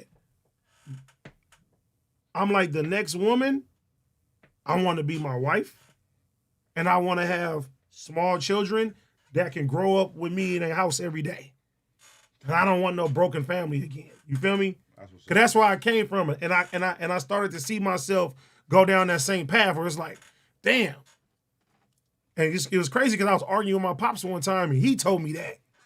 He was like, we was arguing. We ain't never had like a crazy ass argument. And he told me that. He was like, you start getting successful and you left your baby mamas and you woo woo. I was like, damn. And I see myself going down that same path where it's like, my nigga about to have a third baby mama. So is it true? It was. I mean, all right. No. Listen. My turn. Go ahead. He was cooking though. My turn. He was cooking. Do you feel like what he was saying was true? To a certain degree, yeah. But it was indirectly though. Like I wasn't sitting there. Listen, it was indirectly. I'm not gonna do this because look, we could cook, and that's a good. Because you know I know. No, go ahead. Go ahead. I done saw it. Listen. Start to finish. Go ahead, bro. This for the people. Not finished, but from start. It ain't done yet, so I done seen it from start. Mm-hmm. So we could touch on it, but it would be like, it would get too personal. Because I know. Certain shit. Exactly. So, you know. We can get, it's for the people. It's for the people. It's for the people, for sure. I ain't trying to have all that emotional shit going on. It's not emotional. I'm here with you, bro. But can we balance it out? Okay, we balance it. We can do this emo shit for you, but let's get some darkness for me. Because I can't do 2 hours of emo. You know what I mean? All right. It's too much. It's like, I'm not hurt. You know what I'm saying? So why are you saying free Lexi? She could be the wife. What is wrong with y'all? All right. Chris Black, thank you for the $10. Congratulations to Ace Boy Point of Active Management with a killer mic 3 times Grammy. Yeah, that was fire. Let's talk about that, man. Shout outs. One thing I do not like is a lot of people saying Killer Mike didn't deserve this. People that are saying that did not listen to Killer Mike's album. Amazing album. Or amazing album. Familiar with what the fuck is really going on. Amazing album, man. He put his all into it, not just him. You know what I mean? Shout out Will, my partner Will. Big shout out to Will. And like that's my dog, that's my everyday dog. So it's like seeing all the time and sacrifices he put into that album and going back and forth to Atlanta to work on shit, coming back to LA to work on shit, going back to Atlanta, you know what I mean? Working with No ID, working with Andre 3000, working with Future, working with Blast, working with Ty Dolla $ign, working with all these niggas and what it took to get there and to make it happen. You know what I mean? It was dope being able to see it, and Mozzie. All kind of motherfuckers, man, like seeing it all come together and like just like knowing what the goal was for them. Like the goal was like, man, we gotta get a Grammy off this shit when they started. That was the goal. And just working on that shit and everybody like doing what they did to help play parts, whether it's just listening, whether it's referring somebody who number they needed or whatever. Everybody came together and took a village and everybody did their thing and all their resources, and it was dope, man. It was dope to see what it is, and then to see even when the nominations came, like that day, how, because it was like 4 a.m. or something, like, you know, like seeing how like they was anxious and up for that shit, and then getting 3 nominations, and then like niggas like knowing like February 4th is the day, like the leading up to that, and then going and excited on how they gonna present it, how they gonna pull up, how they gonna look, boom, boom, boom. All that shit, bro. It's a lot like being there and watching everything and seeing it from the outside looking in. It's just like, I'm proud of the homie. It's like you know what? You know how close me and Will are. That's my dog. Big shout out to Will. You know, it's just, it was a proud moment, man. And he been rocking with Mike, nigga, for 20 years. And this is their moment together. They finally hit their shit together, bro. And it's like, that's dope. My boy deserved that shit. And, you know, Will put in time with us, even when he works with the Cuhmunity world for the tour and shit. Man, did a lot of shit. You know what I'm saying? Made sure he was there on time, working with T-Rail, doing all this shit and all, for the Back on Fix side to our side. And, you know, even with all that's going on.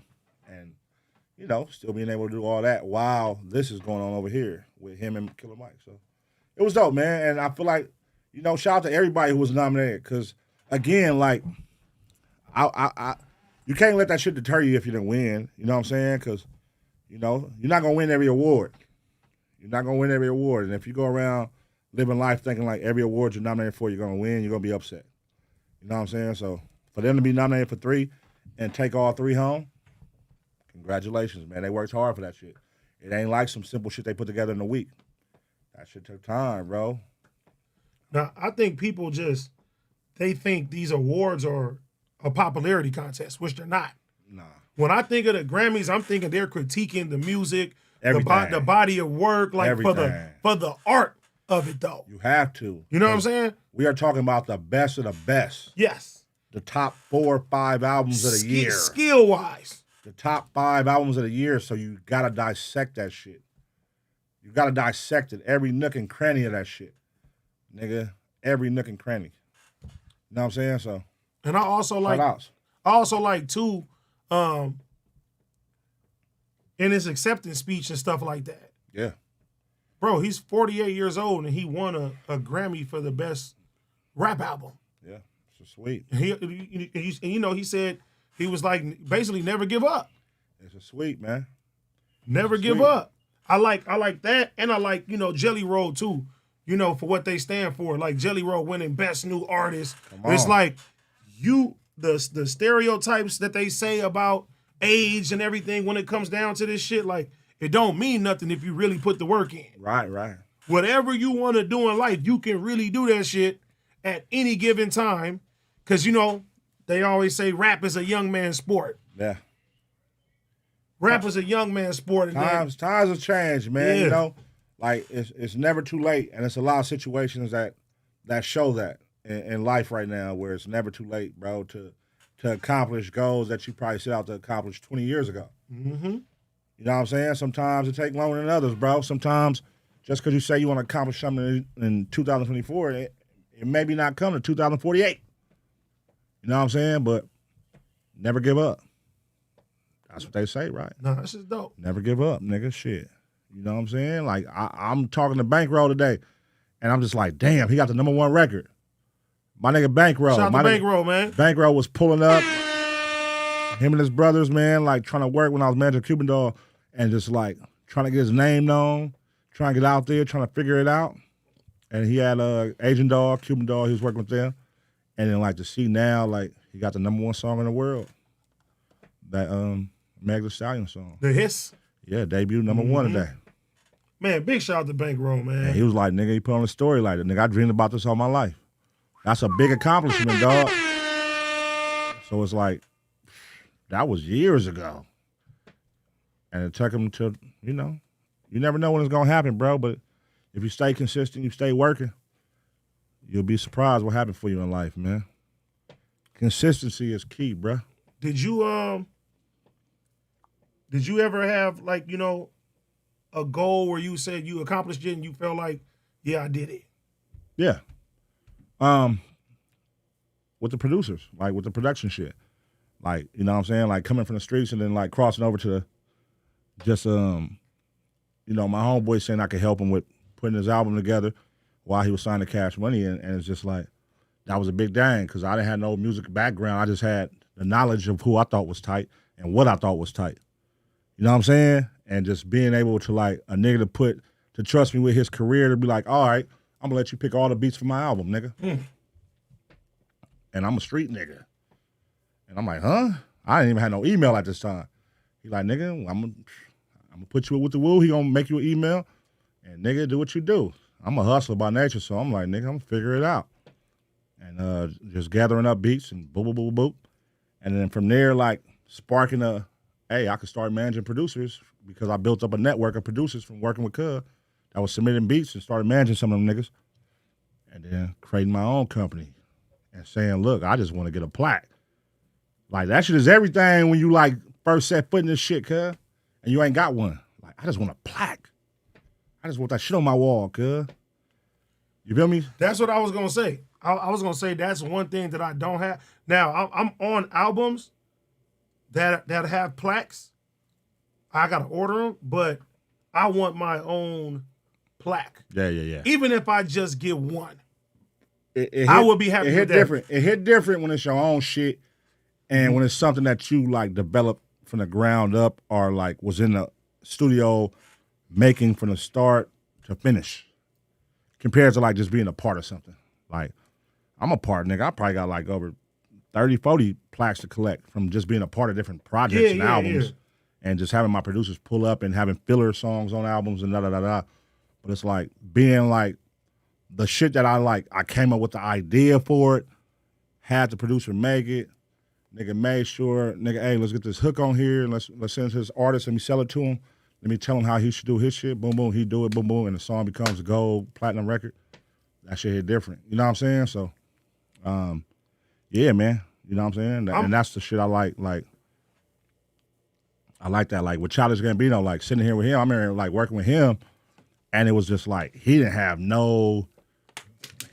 like, shout out to my nigga Mister, like, and all them niggas over there, and Sir, and different niggas that was just like a part of, like, hey, he wants to do, like, some ratchet shit, but he don't know nothing about ratchet.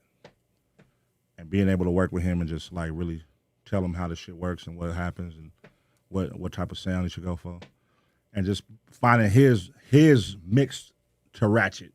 It wasn't like ours, it was like, and just, you know, getting a platinum record with that. Like, small shit like that, bro, it hit different. You know what I'm saying? So it's all good. Yeah, because I had a couple of them. Like, one of them was like, hit the radio for the first time. Like, hearing your song on the radio for the first time. That's a great feeling. Makes you feel so accomplished of what you're doing with your talent.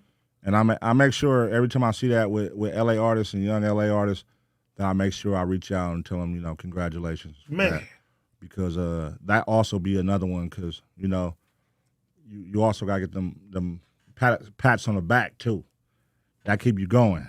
Like, oh, shit, what the Woo said, shout out, what the Woo show love, what's the Woo posted me, what the Woo, like, the small shit, it may not mean something to the next person, but to that artist, nigga, you know, they just want to be acknowledged, cuz, you know what I'm saying? So, you know what it was like seeing niggas finally, like, reach out to work with you? Oh, for sure. And niggas that I would ask, nigga, I would run into niggas like, hey, bro, let's work. Now, I know a nigga like, nigga, no. Yeah. You know what I'm saying? And when, you know, bro, you know what's crazy? What made me feel accomplished, too, is Silk the Shocker hit me up. Yeah. That's a big dog. And I was like, I showed childhood favorite artists, so it hit different. Silk the Shocker was that nigga for me. Yeah, it hit different. That nigga hit me and said, hey, bro, you dope. I was like, what? It hit different, for sure. Like, but even, too, just like on the radio aspect, it hit a lot harder, too, because, you know, for a period of time, my family couldn't see anything other than having a regular job. Uh-huh. So, you know, you jumping out, taking a leap of faith, and you broke, and you know what I'm saying? You going through all this time, and it's like it's not producing no results. Because even like right now, my little brother, he engineer himself. You feel me? I don't think that he's doing the enough necessary things to push himself out there more. Yeah. But for the most part, you know, my family is still on the same shit. Like, hey, this may not happen for you. And they telling my little brother that. You feel me? And I'm like, nah. Y'all used to say the same shit about me. Right. And I'm making a living doing, you know what I'm saying, things that I wanted, that I set out to do. and became successful for it and shit like that. Right. So yeah, like now my little brother, you feel me? He is a certain age and he getting older, and I'm just like, come on, bro. You got what it takes to make this shit happen. You know what I'm saying? Yeah. I feel it. Yeah, but it's the same thing though. It's like y'all watch y'all family member go for his dreams and make some shit shake. What happened, cuz? Go ahead, girl. I'm laughing at. I know it's one you rapping about too. The Simple Chocolate. Yeah. Yeah. Nah, but that's dope when you finally like, okay, even if you ain't making no money, you just like something that I set out to do. I got that acknowledgement for it. That's what's up, man. Yeah. Bro, the chat is crazy. Hey, cuz, you can't come up out of this goddamn pocket, I like it though. God damn. I like it. All right, we're gonna move on. We here. You can say, all right, we gonna get up out of it. You can go right back to it, cuz. Maybe I needed it today. That's cool. Maybe that might be the underlining thing, cuz. Maybe. All right, I'm here for it. Since you say it like that, I'm here for it, bro. Bro, I'm not going to nothing. I'm just saying. I'm here for it. That might be the underlining. Maybe you needed it. The message. I'm good. Maybe you needed it. I'm good. It don't sound like it earlier. No, no. I was just explaining. It's not hurt to me. It's hurt to you. It's not hurt to me. Okay. I'm here. Let me see. I'm ready for darkness.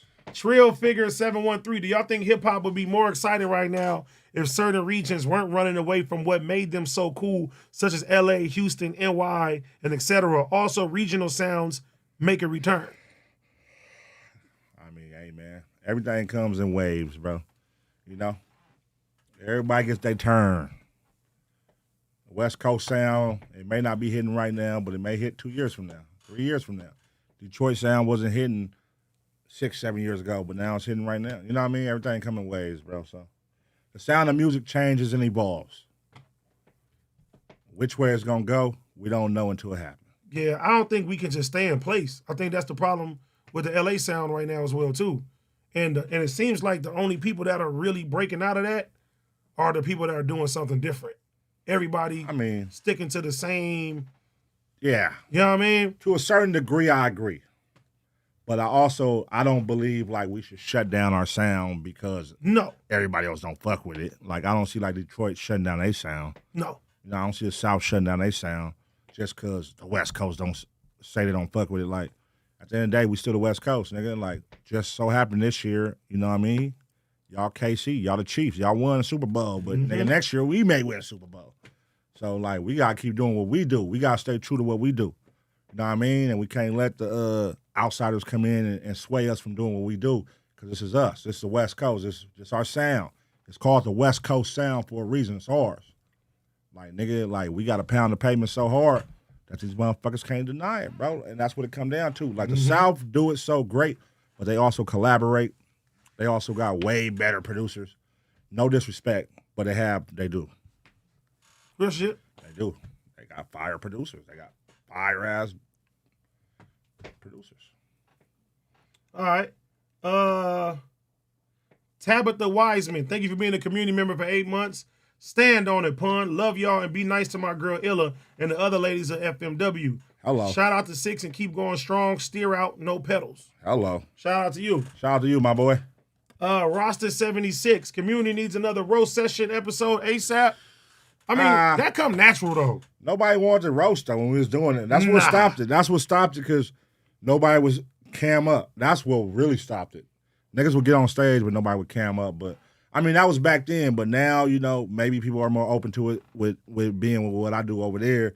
Like people are used to camming up now. So it was an era when people wasn't used to camming up when we was doing that. Now you know that's one aspect of Let Me Cook that I do like, where I feel like you're probably helping people that are not used to like showing themselves like that get more comfortable. Yeah, that's cool. They may, you know what I'm saying, they may start a page and get cracking on some shit. You feel me? That's cool. That's cool. dope. That's dope.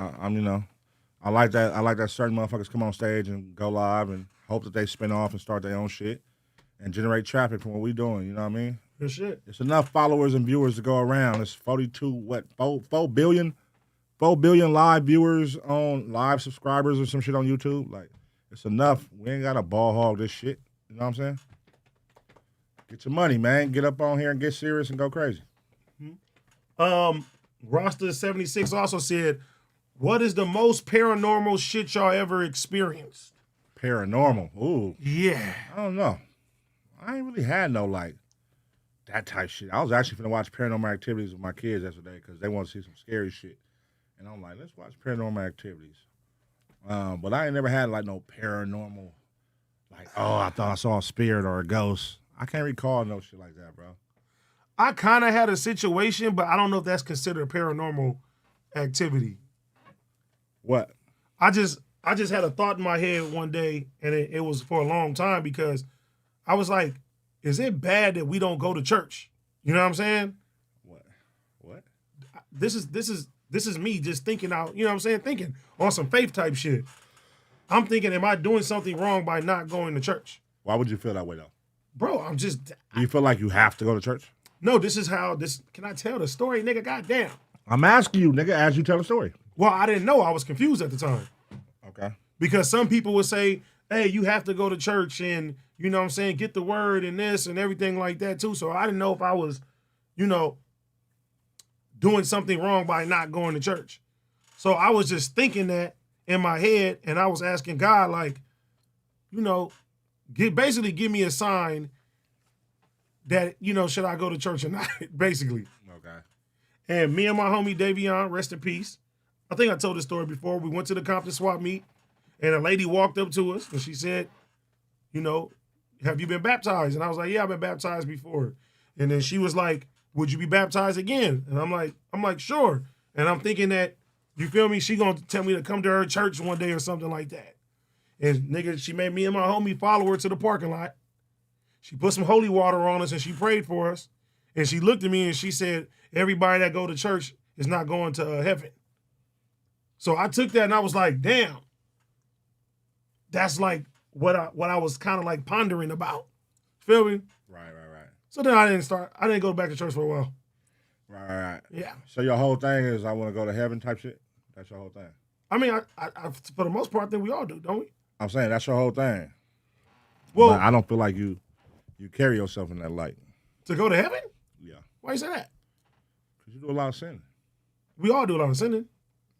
But I try every day to try to be a good person. Okay. I'm just saying, like, yeah, you could try, but you still do a lot of sinning. True. That's all I'm saying. I mean, but all sins can be forgiven. That's all I'm saying. You know what I'm saying? That's all I'm saying. You don't have the, like, I'm trying to go to heaven mentality. Well, what is I'm trying to go to heaven mentality, in your opinion? Trying to live, you know, the way that wherever you follow the Bible, whatever the fuck you follow, like, living that light of being thou shall not, thou shall not, thou shall not. Like, you do all that stuff. Except for kill. But look. I feel sex out of wedlock. True. What else? You know the Ten Commandments? No. Okay. Do you believe in heaven and hell? Man, come on, cuz. Stop doing all this goddamn deep-ass I'm emotional asking you, shit. This is not emotional. This is real I'm trying shit. to do all this shit all night with you, bro. Keep telling you that shit. Stop going there. Oh, yeah, I think I'm streaming with Satan. He telling me, you think you'll go to heaven? Think you'll go to heaven? You keep trying to get all fucking deep and shit, man. I'm not trying to get deep. Pause. I'm just trying to ask a question. I'm trying to get in your psyche, bro. I'm not here for that. You believe in heaven or hell? I'm not here for that, man. I'm just having a good time, man. We're here. Let's talk about some topics. Okay, hold on. Let me finish reading the what's it called, yeah. This nigga crazy, cuz. Roster 76. What's one old school candy that y'all would bring back? I know Pun know this one. Gummy cigarettes. It's crazy that you knew this right off the bat. He don't know if he believe in God. He believe in them gummy cigarettes, though. Them shits used to be Shout cool. out to you. Them shits used to be cool when we was kids, but why was Bro, they you giving us just that? licked your lips thinking about that. Why was right they now. giving us that, cuz? The candy cigarettes? Off the ice cream truck. Like the chalky kind? And then blow the dust out. That's fucked crazy, huh? Like, you never realized, like, that shit was making us want to, like, try cigarettes and shit. The candy bubblegum cigarettes. Well, if you... The bubblegum cigarettes and, like, No. popular items on the ice cream truck when we was kids. Bubblegum cigarettes and cap guns. No, I was about to say that, too. Cap guns. Even the Nerf guns. You think that's like... Nerf guns wasn't on the ice cream truck. No, not on the ice Cap cream guns. truck. I'm talking about them giving us things that, imitating something else. Like guns and shit. What about it? Do you think like that was set up? I mean, it's just like shit. It's shit that people enjoy in their adulthood, bro. Like, we enjoy weapons, we enjoy guns, so we make kid guns for kids. You know one item out the ice cream truck I wish they still had? What? Remember them the motherfucking the little fork things where you grab them, they would explode? The what? The motherfucking the fork smelling shit. You would press them and then they will fucking expand. Glass, the little glass? Or wait. No, it's like the little fart shit with the glass where you break them on the ground? Yeah, I remember that. Okay. But I ain't talking about that one. I'm talking about. You said fart? It's like it used to be like silver, and you would press the middle of it, and it would expand, and it would like pop, and it would smell like fork. Yeah, I don't know what that is. Let me try to find that shit. I know the little glass one with the liquid inside, where you could throw it on the ground and bust, and it smell like fart. That type shit. But no, I don't care about fart. That was never my thing. I was never caring about fart toys and whoopee cushions and shit like that. Whoopee cushions. I didn't care about fart shit. Like, that shit wasn't cool to me. Yeah, it was this. That shit wasn't cool to me. Nah. Nigga, they used to I didn't sell care. them motherfuckers like crazy. Yeah, I didn't care about fart shit. Yeah, it would expand and that motherfuckers, boom. Nah. Yeah. That was fun. I used to like, cap guns, the little shit that you could With throw. the little red pieces in there? The little white things, the balls that you could throw on the ground and they pop. Oh, yeah. Pop. I used to like that shit. Nigga, when the last time you seen an ice cream truck? It's still in the hood, like certain places, but it ain't out here. That shit. Yeah. Times change, bro. Good times. All right. Yeah. We are here, AD. We are in your emotional pockets of AD. I'm having a good time right now. I'm chilling. I gotta take a piss though. Go ahead. I was seeing where you was going next before I take a piss. Because if you was going back into some emotional shit, I'm out. No, I was just reading the super I'll chat. take a piss. All right. Super chat.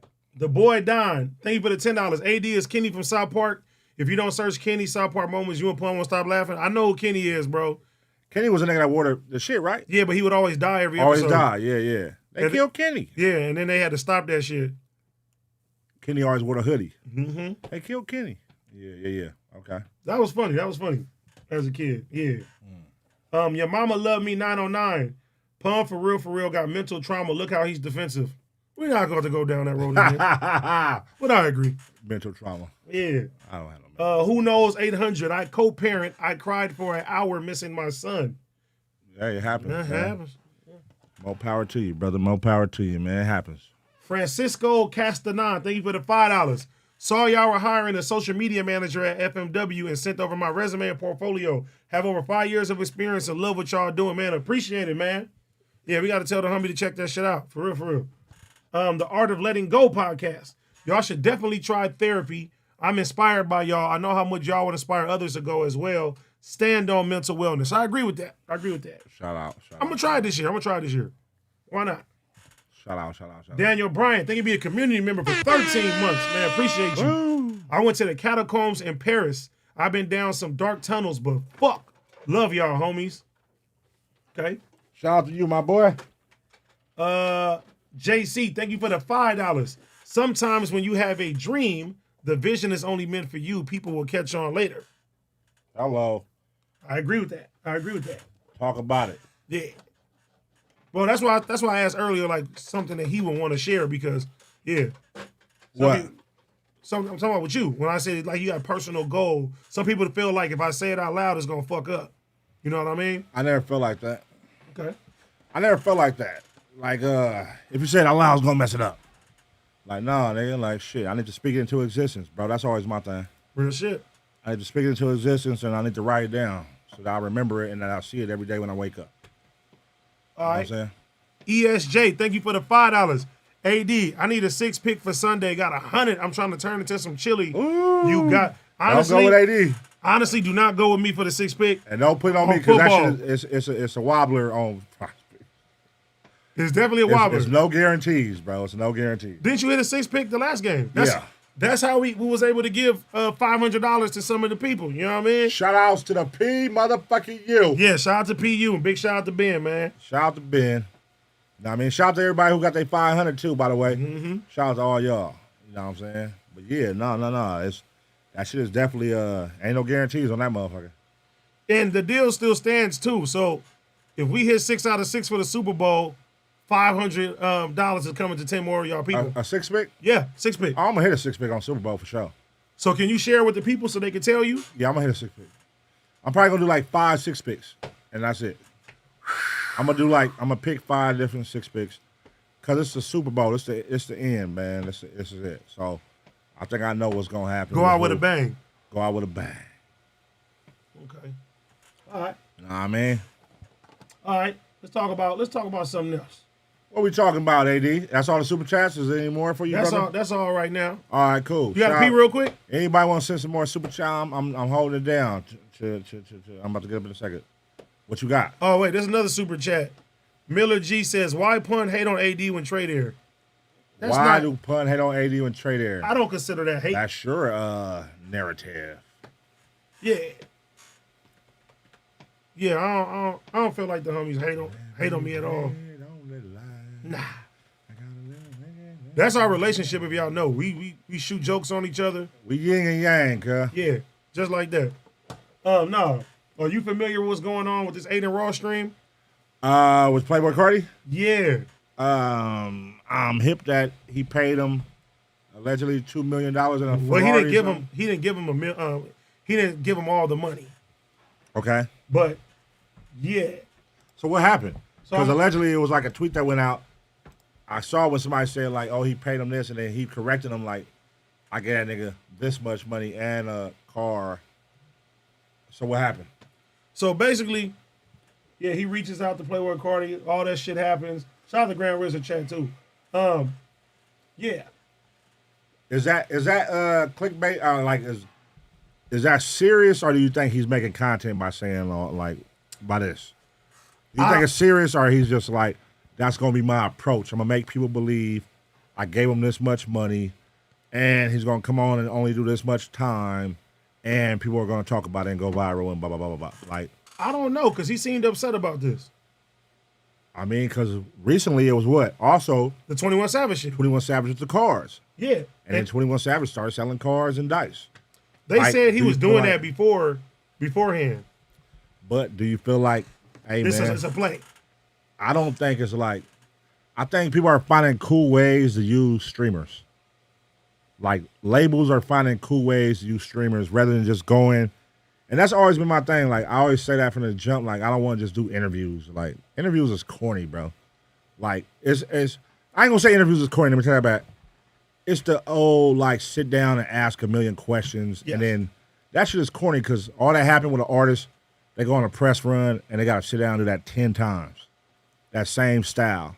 Let me sit down. Let me have you ask me 40 questions about my album, who I worked with. That shit how trash. was it working with this producer? How was it? How do I feel about this? What was it like growing up in the city? Like, same questions. And it's like, you got to present something different. So, like, what Kai Cenat and Adin Ross is doing is a different approach to, like, engage with an artist, your favorite artist. You know what I'm saying? And I feel like that's what we offer, too. Different ways to engage with our artists, like, that people love. Yeah, I like how T-Rail did the interview with Hit Boy. That was different. Like, you got to be different. It can't be that same boring sit-down approach. I mean, it's people, don't get me wrong, it's people that love that style. It's people that love that style. But for me personally, I don't care to just sit there while you just sit in the seat. Unless it's like you got to be talking about some shit. Like Shannon Sharp, Cat Williams, like that type of shit, I can sit there and watch these niggas. But it just got to be like a different approach to like keep my attention for 2-3 hours, bro. You know what I'm saying? Yeah, so they were saying that Adin Ross. I got to piss. Go ahead. Go ahead, talk to the people. Yeah, yeah. No, we'll touch on it. We'll touch on it when you get back. I got to piss. He got to pee. I'll fuck with the chat until you get back. You know what I'm saying? What's up with the people in the chat, man? What y'all on? I'm happy this weather didn't fuck up the internet. You know what I mean? Yeah, big shout out to T-Rail for that interview because that's dope when you really get to, you know what I'm saying, do something and expand on that with this interview shit because that was my main thing. For one, having main character syndrome, but for two, I'm like, bro, I do not want to sit down and just ask niggas a million questions. But yeah, the way to and me and T-Rail are talking about teaming up on a couple too. There are some big artists that I want to use my favorite card now to get an interview. You know what I'm saying? Not make it about myself. So, yeah, look forward to that. I'm filming the new show, my brand new show with, somebody from the Blast from the Past. We are scheduled to film that shit this Friday. And, yeah, it's not a podcast. It's an original show. Me, I love doing outside content. I love producing these new shows and shit like that too. So yeah, I'm looking forward to that. A nigga really, we bought the red cam. We're gonna use the red cam to shoot this motherfucker. So the quality is gonna be way better than what y'all done seen before and shit like that. So yeah, I'm real excited for this new show. We starving. You already know, man. I appreciate y'all. Y'all made us do this shit every week. Every fucking week, and you know what I'm saying? We stand on top of that. Yeah. If I can have 2 more shows that I help produce by the end of this year, I'll be cool with that. I'll be cool with that. Yeah. And everybody trying to guess who is the Blast from the Past, it is nobody that was a part of Cuhmunity. You know what I'm saying? But yeah. Need a water, cuz. Need a water? Bro, like you about to fall over, bro. Shut the fuck up, man. You always trying to make content, bro. Bro, stop saying that. You always trying to use me for content, bro. That's crazy. That's crazy. Now, I was telling the people we supposed to film the new my new show this week. That's gonna be amazing. That shit dope too. Yeah, Friday. We're gonna crack that shit off. That's gonna be dope. Yeah. Nah, but back to the Adin Raw shit though. Yeah, they waited for him for 2 hours and he stayed 6 minutes. 6 minutes, cuz. Oh, he only stayed for 6 minutes. Yes. They got some of the clips right here. Look. Nigga be hot. Nigga be hot, bro. If that is a play. I mean, he know what he signed up for, bro. True. But I do believe that's it's a little mix of creating content in there with it. You know what I mean? I don't think it's just like he didn't know that was gonna happen. Come on, man, that's Adin Ross, though. He know. Okay, so look. Okay. He know what's gonna go viral. Okay, look. But hear me out. The 21 Savage situation, right? I seen a lot of people that was upset about that. So even if it was a play, why would 21 put himself in a situation to look bad on camera? I don't know. You get what I'm saying? I don't know. What to sell some dice and some fucking cards? I don't know, bro. Do you think that shit is just like really like 100% he don't know what's going on? Consistently, he don't know what's going on with every artist that come on there? I think to a certain degree, but I think a situation like That's this. what I'm saying. Like, it's a certain degree where he knows certain things are like, hey, we should do it like this, bro. When you come, we should do it like this. I think that conversation does happen. I don't know the extent of the conversation of it happening, but I do believe there is a pitch there, like, so they just ain't like, no, hey, nigga, we gotta make this shit count. When you come and it gotta go dumb viral. You know what I'm saying? Do I believe he gave him $2 million? No. No. Mm-mm. I don't believe that. Do you think that is there any artist that's worth $2 million to put on a stream? I mean, but then again, them niggas got them gambling. Yeah, they got them deals. They got them expensive ass gambling deals. So I mean, I believe it was some money for sure forked over. But I believe it's also like, hey, look, this is what's gonna go viral when you come, nigga. Let's make sure instead of you just coming on here sitting down and nigga, let's do something that's gonna go viral. People gonna talk about it and it's gonna start a fire. You know what I mean? But at the expense of people, you know what I'm saying, looking at you like you a weirdo for doing some shit like that. You get what I'm saying? I mean, like if I'm an artist, I'm not looking at neither one of them like a weirdo. I'm looking at them niggas like they making content. You know what I'm saying? But that's because you in the content space, right? Yeah. So you know how to create content. You know it's possibilities like that. Some of these kids is gonna look at these artists and be like, "That's fucked up." You feel me? And them fans got their hopes up for 2 hours just for him to come sit for 6 minutes. You get what I'm saying? So whether it was a play for a viral moment or not, how often do he do interviews? He don't do interviews. Okay, those 6 minutes count. But if you a They're player, gonna be happy with those 6 minutes. I don't think they happy. They're used to getting no minutes. True. But would you rather take the 6 minutes? Yeah. Of them saying, It's like saying, hey, you can Thank fuck Beyonce. You either nigga no minutes, you can't ever fuck her, or you get 6 minutes. What you gonna be happy with? I need 30 seconds. That's all I need. You know what I'm saying? I ain't lasting Yeah, 6. I'm gonna complain. God damn it, I wish it was longer. But, nigga, it still was 6 minutes. I got to engage and see my favorite. Somebody who don't never do this shit.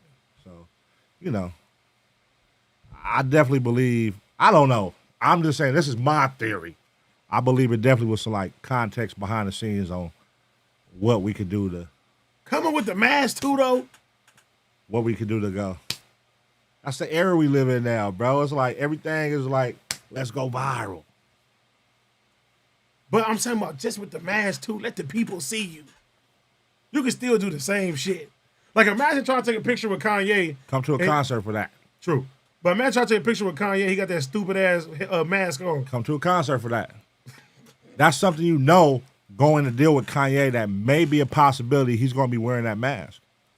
That's something you know fucking with Playboi Carti, he may be wearing a mask. He may be wearing, you know what I mean? Like, if you're a real fan, you know the possibilities of what you might be walking into with that artist. You know what I'm saying? Yeah, but how we know that's him though? How do you? Because that would be the ultimate play. How do you? At the end of the day, what's the goal? What's the goal for Adin Ross there? Like, is it let's create content, let's do something that's gonna go dumb viral and Everybody gonna talk about it. make it is gonna create conversation on every fucking podcast and people who care about hip hop and all that Playboi Carti. Like, you know what I'm saying? Like, job well done, man. Whatever is working.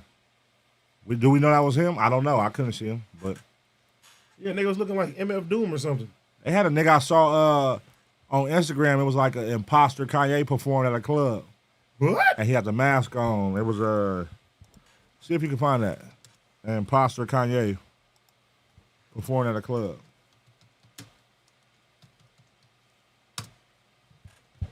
Imposter Kanye. I saw that shit on Instagram this weekend. Let me see. I saw it on Instagram this weekend. I should have saved that shit. Fake Kanye. And he took a picture with somebody. It was somebody he took a picture with, like a celebrity. He took a picture with the imposter Kanye. Oh, is this it? I don't know. It was at a black club though. Well, look, they got a fake Kanye pranks. Look, fake Kanye. Let me see. Let me see. He walking in with a mask. Y'all think that's him right there, the nigga. But this ain't the video I'm talking about. It was a club. But I think that's the nigga. That's his whole thing. Whoever he is, his whole thing is he's the imposter Kanye. That was like he's Look, known for that. and they got fake Drake there. A couple of them. What the Oh fuck? shit! Damn, that nigga looked dead ass like Drake. Look, what the fuck? Damn, that nigga like Drake. What the fuck? Hey, that's crazy, cuz he look like Drake. That gotta be a cold I wonder identity if they get crisis pussy thing. off that. Sure, they getting pussy off that. Acting like When I was at the other spot and I met fake Drake, he had a joint. They definitely, bro. I didn't see fake Drake out in the clubs and shit like that with some joints, bro. damn. Not no mid ones, bro. Some 9s and some 10s, bro. A flock of them. Fake Drake is getting pussy. Fake Off of Drake acting like is Drake. getting pussy. Off of like, is it like, hey, I'm a Drake imposter, I'm getting pussy off of that? Or is it I'm really Drake and she think I'm Drake getting pussy? No, I think it's they know he's fake Drake, but because he has clout, Okay. the hoes is going with it. So you don't think it's like a bitch really thinks she fucking Drake when she fucking him? Wouldn't that be a crime? I'm saying. That's what I was getting. That'd be strange, That's what right? I was getting to. I'm like, that's kind of weird. I better find your loving. Motherfucker drinking and shit, and she really thinks she fucked Drake. I'm like, that's kind of weird. If you out here using somebody and saying you're really them while you're fucking somebody, that's kind of like, that's creepy. Yeah, that ain't cool. That's creepy, cuz. That's a fake AD out here fucking bitches and then like, yeah, I'm No. really AD. Don't be no fake AD. Oh shit. Nah, don't do that. Yeah, that's weird, cuz. What's weird? What are you talking about? No, like really, like if somebody really believes that you that person, and you get some draws for the shit, cuz. Yeah, that's violation, bro. You damn near need to be arrested. Cause ain't no telling what you could do, and you could fuck around and impregnate a bitch, and now she thinking she really got your baby. You know what I'm saying? What a cuz are going around. She could walk around. He's going overseas, is impregnating bitches, and everybody. And she really thinks she's pregnant by Drake. Damn. Like that got to be like a violation. No, but just okay, look, cause we both got daughters. Okay. What my daughter got to do with this? Just roll with me. All right. Just roll with me. Our daughters, they say, "Hey, Dad, I got a boyfriend." Nah, man, come on, man. Nigga, I'm serious. Why we gotta go there? I'm serious. Dad, I have a boyfriend. I want you to meet him. And he's fake Tom Holland. She says that to you. Yeah, this is fake Tom Holland. You know who Tom Holland is? Yeah, the actor. The little Spider-Man nigga. The actor. As a father, how would you feel like your daughter's like, yeah, this is fake. What's it called? Fake this person. Fake celebrity. She's a cloud chaser.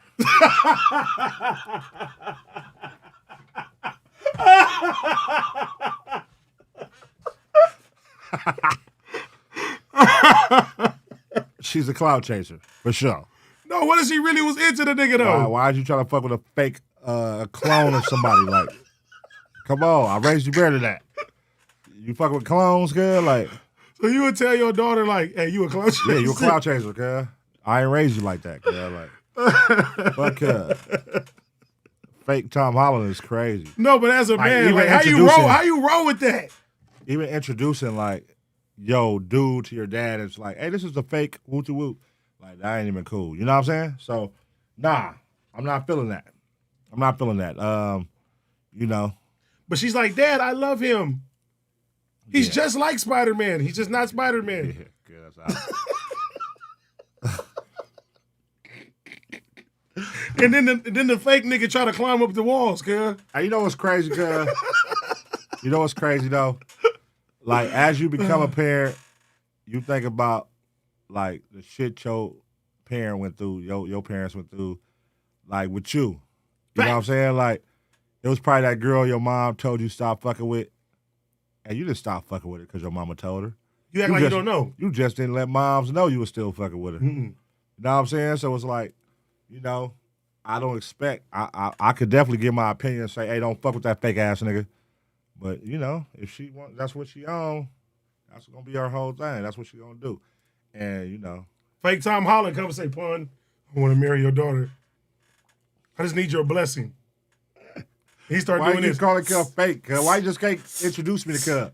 What's his name? Like, give me Cub's name. Like, why are we? My nigga, what does the fake Drake go by? Does Cuz have a name? I'm saying, like, you're off to a bad start by introducing anybody as, hey, Dad, this is the fake woo-to-woo. Like, you're off to a bad start right there. Ain't no dad gonna accept that, cuz.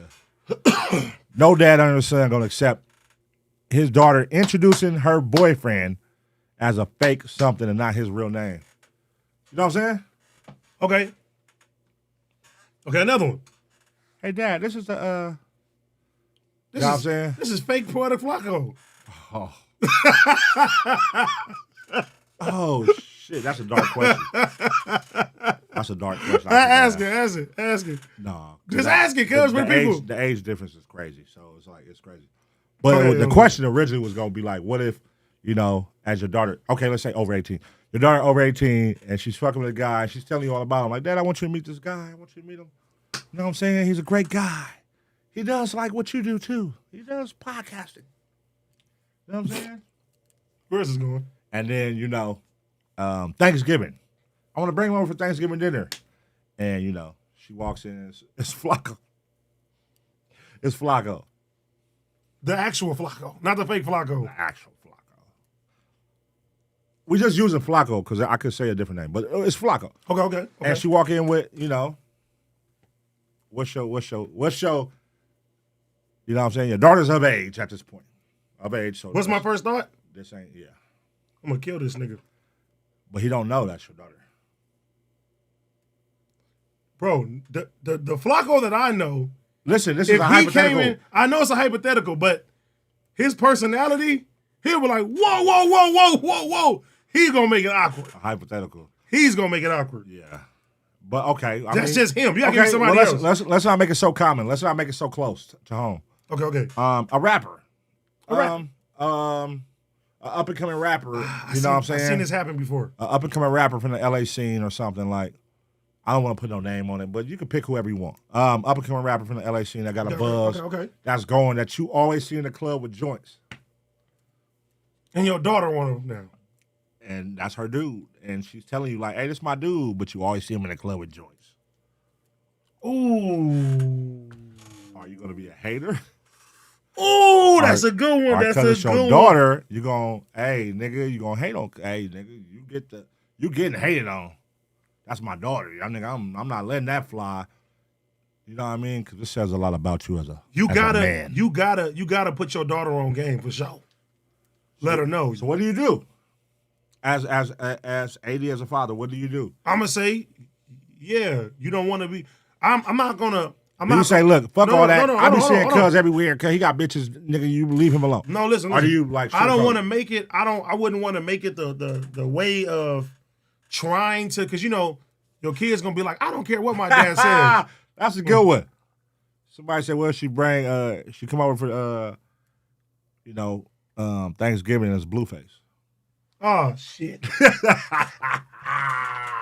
Oh shit. And he'll squabble you up behind her. Oh, cuz. We just gonna have to get down, cuz. Hey, no, but on some real shit, what I was gonna say is I would try to say things in a way that'll make her feel like she's making her own decision. Because you know your kids, like you said with us, we be like, man, fuck what my mom's talking about. Right. You get what I'm saying? Right. So I will be more like, hey, he has this type of profession. I've been in this profession. You get what I'm saying? What comes with this profession is you'll be one of many. Nigga said, and this may be the life that you want to live. You know what I'm saying? Nigga said, come over on Thanksgiving and it's Lefty Gunplay. Oh, shit. And Lefty would be like, what's up, AD? No, he'd be like, what's up, AD? He'd be like, I get to eat with all the blacks. With all the blacks. Hey, that'll be dark. Big shout out to Lefty. Yeah, shout out to Lefty, man. I just seen some shit Make sure you grab his new album, I just seen some shit on YouTube make sure you grab Lefty today. album. I seen shit on YouTube today, like, they saying, like, some, I don't know exactly who it is. I'm about to find it right now. Fuck it. What? We're going to react to this right now. What? Give me some context, Kyle. What? No, you know, we're going to do our research right now. I seen it today randomly. Where is it at? Let me see if it's in my history. Yeah, I was like, what the fuck? Give us some context, man. What are we talking about here? No. I'm about to find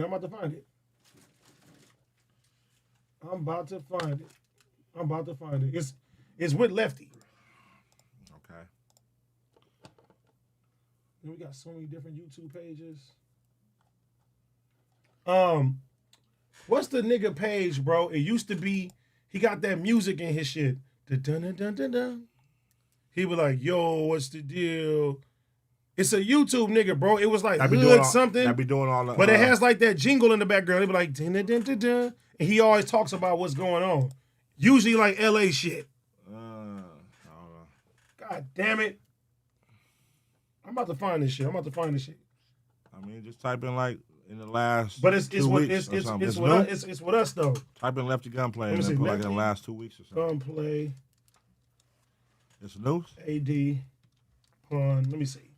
Last 7 days or some shit. Yeah, because what made me want to click on it. That's right there? No. What made me want to click on it was, hold on, let me see. Recently uploaded. Crazy Hood Media? I think that's his shit. I'm reading what the chat say. Hood vlogs, Crazy Hood Media. Let me see what's Crazy Hood because he changed the name. He changed your name. Crazy Hood Media. No, it's not Crazy Hood Media. No, it's not Crazy Hood Media, y'all. It's not. Give me another one. Give me another one. Too Hood for TV. That might be it. Too Hood for TV? That might be it. Too Hood for TV, man. But Cub always got the jingles in his shit. Damn it. That's not it either? It's gonna fuck with me if I can't find this shit. Give me a second. But anyways, I found it. It's Too Gangster for YouTube. Too Gangster for YouTube. Shout out to him too. I like his videos. Okay. Too Gangster. Too Gangster for YouTube. Going up. For YouTube. So we can react to this. Okay, we're going to react to it. This is fair use, y'all. It's fair use. Yeah, I'll say that. They said. Okay, here it is. Find some. Fair use. Too Gangster for YouTube.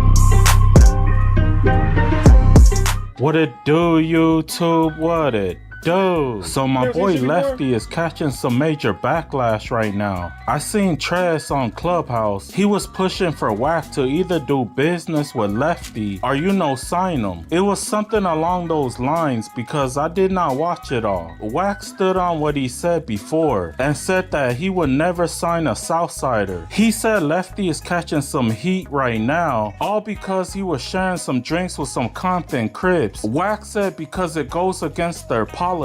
So he said if he is catching some backlash, for just drinking with them, then imagine if he signs them. I'll give it up to Trez because he was out there trying to promote his boy Lefty. And Lefty does look like the next guy up that's a Southsider, that might go mainstream. So let me break everything down for you guys so that you can understand it better. Lefty went on Ace Boy's Worldwide podcast. Those guys are from Compton Crips and Insane Crips. They were drinking, smoking, just having a good old time. Then a lot of YouTubers that associate themselves as a Southsider was complaining how this guy Lefty, that proudly claims to be a Sereno, go on a podcast with the brothers and have a couple of drinks with them. Then one guy took it a step further and said that Lefty is no longer a Southsider anymore and told him to go PC the next time he gets locked up because he said that he's no longer welcome here anymore. Now this guy goes by the name OG Kenny. He is an older head that lives by the old school rules. He said it's illegal for us to drink with the blacks and eat with them. He asked all the Southsiders to not do any more music with Lefty and said that he is all bad now. I feel like all of those guys that was upset and mad at Lefty,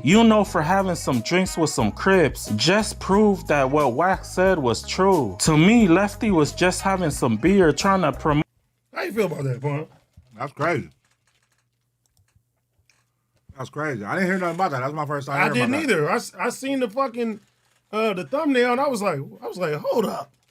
I mean, listen, I definitely knew, like, anytime you cross over and go do shit with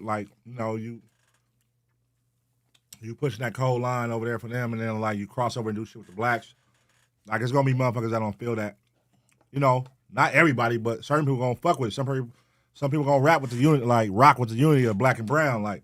That's dope. They want to see niggas come together and work.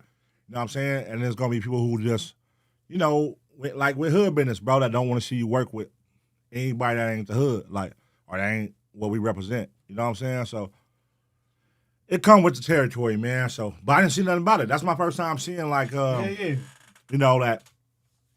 people was making videos about it and shit like that. I didn't see them. I ain't ran across no videos yet. Yeah, I randomly seen it and I was just like, what That's the fuck? That's my first time, but shout out to Lefty Gunplay, man. Yeah, shout out to Lefty, man. You know what I'm saying? I ain't saw it though. I ain't saw no videos of people for the most part, all I saw was a lot of love from the Mexican community and showing love, even the the rappers and shit, showing love and that's what's up.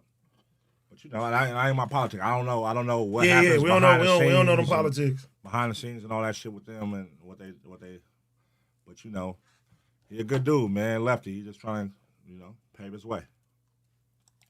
Okay. Well, speaking of that, on the Spanish community, Tyrese said Sometimes I wish I was born Latino. He put it on Instagram? Yeah. I mean, the Latin community is grounded in family, loyal entrepreneurs, businessmen, and women literally represent the dream, the grind, the hustle, doing whatever it takes to stick together against all odds. Words from Tyrese.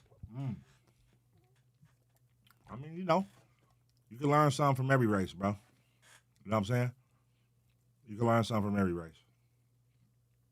You know, with the good come bad, though, too. So it's a lot of bad shit every race brings to the table. It's a lot of good shit every race brings to the table. So, But why he say he wish he was born Latino? I mean, that's Tyrese at the end of the day. So that's his whole thing. That's He his whole say thing. some wild shit, man. Yeah, that's his whole. I get what he's saying, though. That's his whole angle. That's his whole angle. You know what I'm saying? Like, growing up in the hood, we did see, like, a more solid foundation with family with, you know, Hispanics in the hood. Facts. You know what I mean? They have, like, way more family members living there, way more family members working, going to do shit. You know, that shit can be inspiring, you know what I'm saying? So, you know, I don't know his backstory of what would make him say something like that or who didn't do nothing in his family that he saw in the Hispanic community or Latino community, whatever. So I don't know. It go deeper than a IG post. You know what I'm saying? So Damn, somebody said that, too, on Black History Month. yeah, it go deeper than an IG post with Tyrese. But you know, Tyrese has been one of those. You know, don't let him get a platform or he gonna say something crazy type of people. You know what I'm saying? But he don't even be meaning to. He just being him. It's just his nature. He just being him, bro. It's just his nature. And in the era we live in, it's like it's no taking it back. Yeah, Once you say it, it's out of here. Facts. Even if you delete the post, it's gone. It's out of here already. Facts. You know what I'm saying? So, you know. Nigga, He might have just typed it in the moment and he probably was like, fuck. I'm sure he's one of those people, like, because he do it so much. It's so much shit he does where he got to look back and be like, damn, I was tripping. Because, you know, he also was on that shit, too, on, like, medicine and shit. But, like... Yeah, that's what he said. You know what I mean? He apologized to DJ Envy's wife. He was on that shit. So you also got to put that in there, too. Like, he's not always on the best accord. You know what I'm saying? So You think he got permanent damage? I mean, you know, I have a family member like that, older family member, and it's like you would think like, okay, they get the medicine and they get better. Like, nah, it kind of like Made it worse. It stabilizes them. Like they become numb, but if they don't take it, oh man, it's about to be 4th of July. Well, no, that's how my brother is. He's bipolar. It's about to go crazy if they don't take that medicine. My older brother's bipolar. So And if he don't take his medicine, sometimes I would hide the medicine. for sure. You hide the medicine. Darkness. He over there freaking out. Hide the medicine. Oh, I never get. And I can talk about this. My brother not gonna care. Okay. So I got an older brother. It's my daddy's first son. Yeah. We never lived together. He currently lives in Delaware. Yeah. Shout out to Lil Roy, right? Okay. So when my pops was with my stepmom, they actually made a movie about him. Uh-huh. You know what I mean? Like him dealing with his bipolar disorder. He came to LA one time, and I had, this is when Swish was managing me. I think y'all both was. Okay. I had to turn in one of the projects to get mixing, and it was the last day. And my brother didn't take his meds. Oh shit. Okay. And we're in the studio. And he going crazy. And I'm telling him, like, hey, I have to get all this stuff together to, you know what I'm saying? Because he rapped too. Okay. Shout out to radio. They'll never play him though. That's what he says. Wait, what? That's his line. They call me radio. They just don't play me though. Bro, that's not funny. That's my brother for real. How the fuck that ain't funny? That's funny, nigga. That's not funny. Fuck God. you, nigga. That's funny. They call me radio. They don't ever play me though. That's his funny, thing. bro. That's funny. That's his thing. So we in the studio, and I'm telling him like, yeah, I got to finish this up and you know get my project together. Uh-huh. And it's like he couldn't hear me. He was like, hey, he tell the engineer like, yeah, put that beat on. And I'm telling him like, hey, like, I'm like, nah, bro, I gotta get this shit mixed. It was in the moment. Yeah, but he's like, nah, like, yeah, we gotta get this song to go. And like, he pressing the line to get to do a track. He tried to go to the radio with it. And then Adrian was like, hey, bro, he said, man, shut up.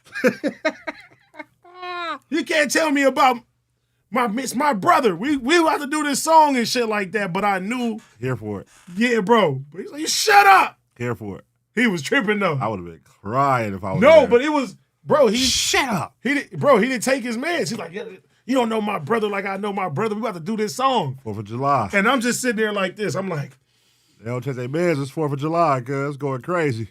I'm like, let me see Lil Roy answer. Nah. I just want him to say, they call me radio, they don't play me though. That's what you do. All right, do it. All right, let me see. Hopefully it ain't off his meds. Bro, Shut up. stop it. Shut up. Let Nigga, me see. call him. Because what is it, 1 o'clock in Delaware? Using your brother for content is crazy. Let's go. No, for real, I'm just telling the truth. Damn, I got a problem.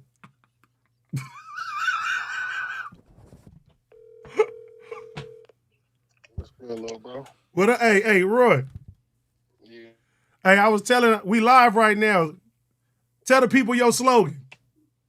You know they call me radio. They never play me, though. I told y'all, God. Come on. Let them know. I'll tell you. Philly, New York City, DMV, Worldwide Rock with me. Yeah. Pop your shit, Roy. Hey, man, sounded like my frequency. Talk to me, I'll talk back. Hey, see, he got a little. Walk with me, I'll walk with you. He said, see, he got a little bit of pops, you know what I'm saying? You know what I mean? It's just, it's innocent. It's not honest. Man. Yeah. No, look. I was telling people the time that you came to the studio and I had to turn the album in. You remember that? Right. And you tripped on my old manager. You remember that? Oh, yeah, I remember that. You talking about Swish, yeah. He told Swish. But remember, you wanted to make a song bad. Right. Uh-huh. That's I was okay. trying to load up, man. I'm trying to call me radio, they never play me though. That's where it came out. He thought I was joking. I'm like, nigga, that's your tagline. That's what you say all the time. They call me radio. They don't play me though. Hey, my bro always putting plays together. Hey, one time for me. Hey, rap for the people right now because they think it's a joke. Give them some bars.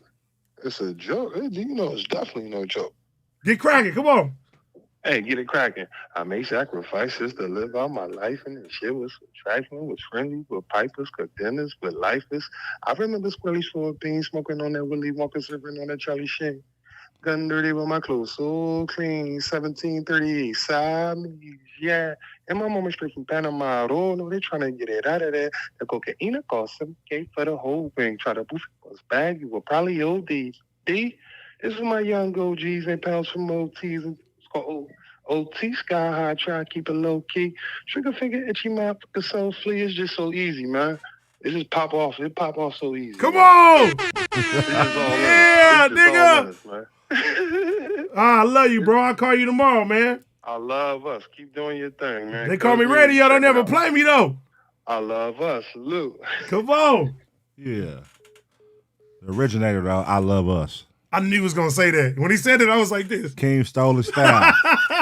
Keem was a buyer, cuz. I knew it.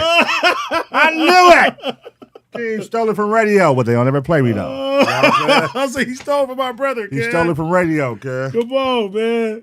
Oh, That's amazing, bro. damn. Radio's in the chat right now, man, for Yeah, radio. I need to see the radios in the chat. Radio's in the chat. I like that. They say the whole family talented. Radio's in the chat. They call me radio, but they don't ever play me, though. Look, it's going to be stuck in your head. Hey, but you see how he be talking like that, like the pilot, you know what I'm saying? Yeah. Yeah. That definitely pops. Come on, man. That's that bloodline right there. You Definitely feel me? pops. It definitely pops. Yeah. You know what I'm saying? Yeah. I like that. Yeah, that's what's up, man. That's what's up, man. Gang of rappers in the family. Come on. Everybody do music, man. What made everybody in your family want to do music? I don't know, because my dad he never did music. Or my Yeah, mama. like all your brothers do music. Yeah. What made them want to do music, though? You know what was crazy? My older brother, he was killing it, bro, doing his thing like around the time Paperboy. Remember Paperboy? Yeah. From 106 in Park? Yeah. Yeah, bro, he was like battle rapping and he was doing shit around that time, and you know, like labels and shit was looking at him, and then he got locked up. Oh. Yeah, he went to jail for I want to say 3-4 years, something like that. Damn. Yeah. So while he was rapping, he got locked up. That staggered his career. That staggered his career. It fucked him up. It fucked him up. But I used to look like, I'm like, damn, I'm looking up to him. Like, damn, bro, you rapping with Paperboy and all these other niggas. Because he lived in Compton until he was, I want to say, he used to live in Wilmington Arms. I want to say until he was 9 or 10. Okay. And after that, he moved to New York, then moved to Philly. So that's why he always say, you know what I'm saying? He was like Compton, Philly, New York City. Like, he rep them all. Okay. Because a big part of his childhood was in, that's crazy. He All lived over. in 3 ghettos, though. All over. Yeah, and got that shit, you know what I'm saying, from them. Yeah. Yeah, but yeah, that was dope, man. Shout out to Lil Roy, a.k.a. Radio. Shout out to Radio. You know what I mean? You know what I'm saying? Hey, do you because what is it classified that he has? You say Bipolar. bipolar. Yes, Is there anybody else in your family that's bipolar? Yes.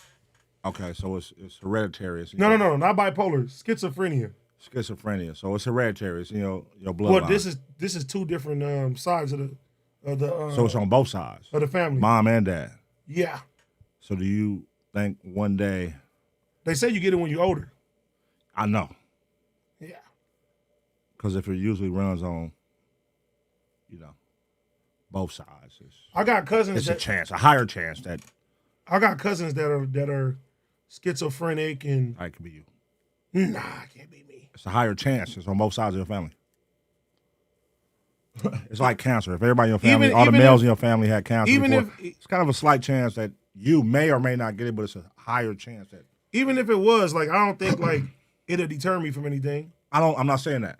Yeah. I'm saying, do you ever think about something like that? Like, no, I'm not saying you ponder or dwell on it. I thought about, but have it cross your mind, like, damn, I got on this side and on this side. Is it the males though? Like the males on your mom's side and the males on your dad's side? Like a male? No, it's the women on my mama's side. Okay. And it's the males on my dad's side. Okay. So it's more than one on your dad's side. I would say schizophrenia more than bipolar. I think my brother's the only one in our family that's bipolar, but I got like 2 cousins that. That's are not like, saying you're gonna get it, but I'm saying have it ever crossed your mind though? Is what I'm saying. Has it ever crossed your mind? Like, I wonder. Yeah, I got 2 family members that I believe are schizophrenic. Okay. Or they have like personality disorder. Yeah. Okay. Yeah, it's dark. It's dark. I ain't dark. I mean, we talking real shit, right? No. It's real shit. It's real shit. All right. But I never like really thought like, you know what I'm saying? I never thought about that until you just said that right now. Right. Yeah. But I have thought about like, do I possibly got like adult ADHD or, you feel me? Something like that. Yeah, you do. You think so? For sure. Yeah, something like that. Probably. You for sure do. That's not even a question. Why you say that though? In your opinion? All the signs are there, bro.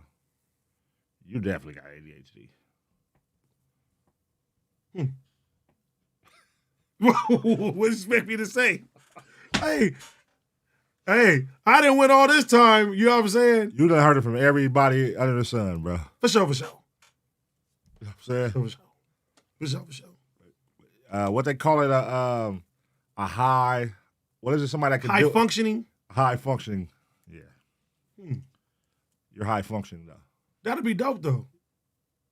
Nigga, ADHD is common a lot. Like, I remember in elementary, they tried to say I had ADHD. Somebody put AD, he put the HD on there. Y'all niggas ain't shit, man. That's common Y'all niggas ain't shit. That's common growing up in black neighborhoods. Like, they try to give a lot of black young men, ADHD. They try to, you know what I mean? Say they got ADHD and put them on pills and shit. Like, when you was a kid, your school never tried to do that shit? Like, tell your mom you had ADHD and put you on pills and shit? Nah. Yeah, that's common. That's common, though. Yeah, that's common. And then, it was even, like, to go as far as, like, a lot of people was believing, like, the shots that doctors give you when you're young, like was doing that to the like black youth growing up and shit. You know what I mean? Like giving that ADHD and autism and from the shots that they was injecting the black. I've heard that, and you know what's crazy? When my son was born, I was like, his mom was hesitant to get him vaccines and stuff like that. Right. But it was just like, I did my research on it, and there's a lot of fucking kids that don't get vaccines, and they get shit that really, really fuck them up. You know what I'm saying? Right.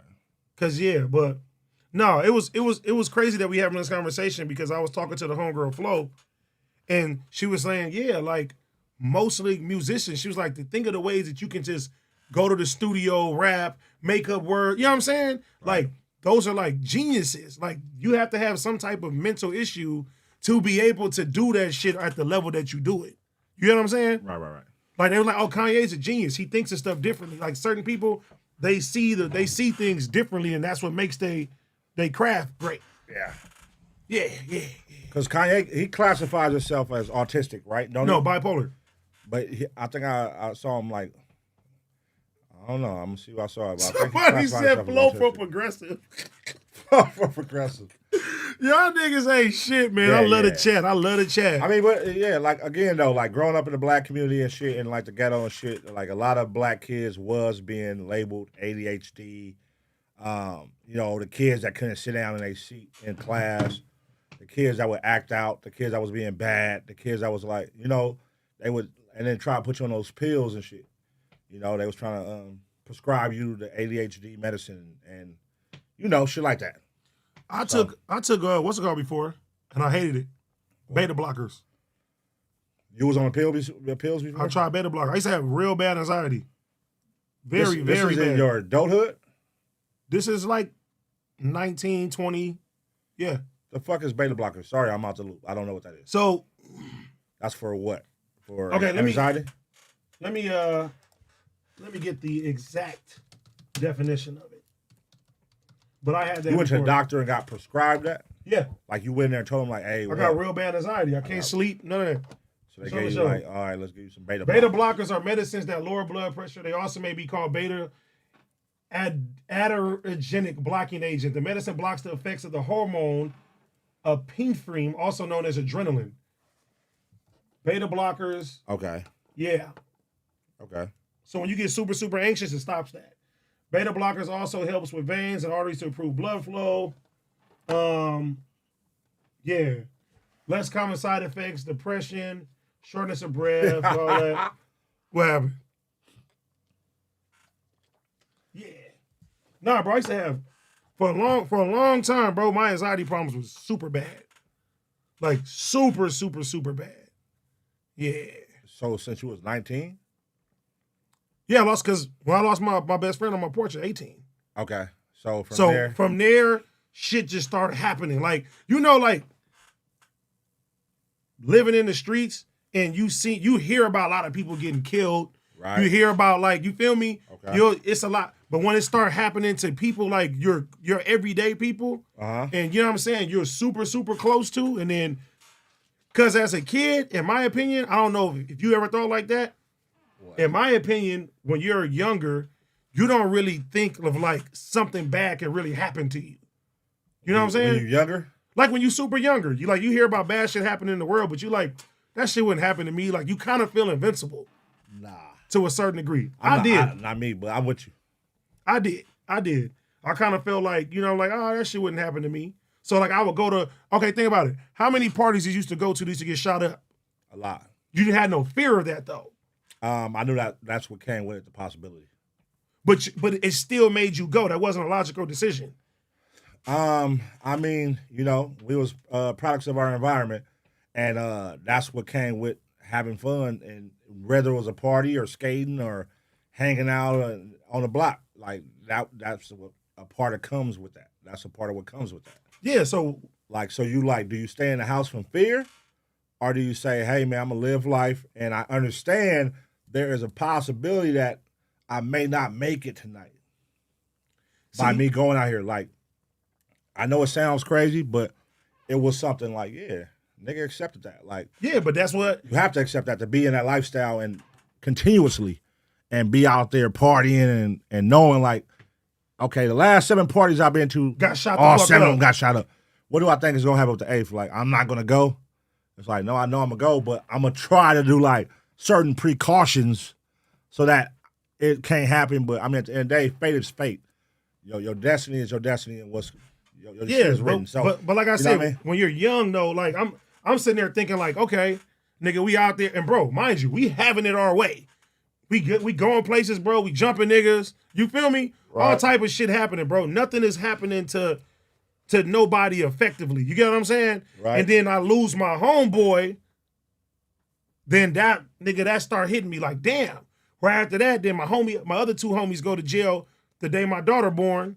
You feel me? Right. I'm getting wrapped up in all type of bullshit. Then I lose homie after homie, and nigga stressing out, being broke, and all type of situations, bro. So my anxiety, bro, like for a long, and then 2, nigga paranoid from all the car accidents I was having and shit like that. It got to a point, bro, to where nigga, You was nervous driving. I was nervous driving. I wouldn't go to sleep when I was like, if you was driving the car, I wouldn't feel comfortable sleeping in the car. Yeah.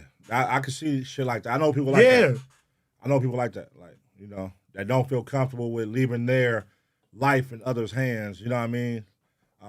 You know, because when you ride with somebody, like, you got to trust that their peripherals and everything is on point, you know, to prevent accidents. You know what I'm saying? So, you know, and then to actually go to sleep while they're driving, especially on road trips, like, that's a whole nother thing. Like, that's a trust thing.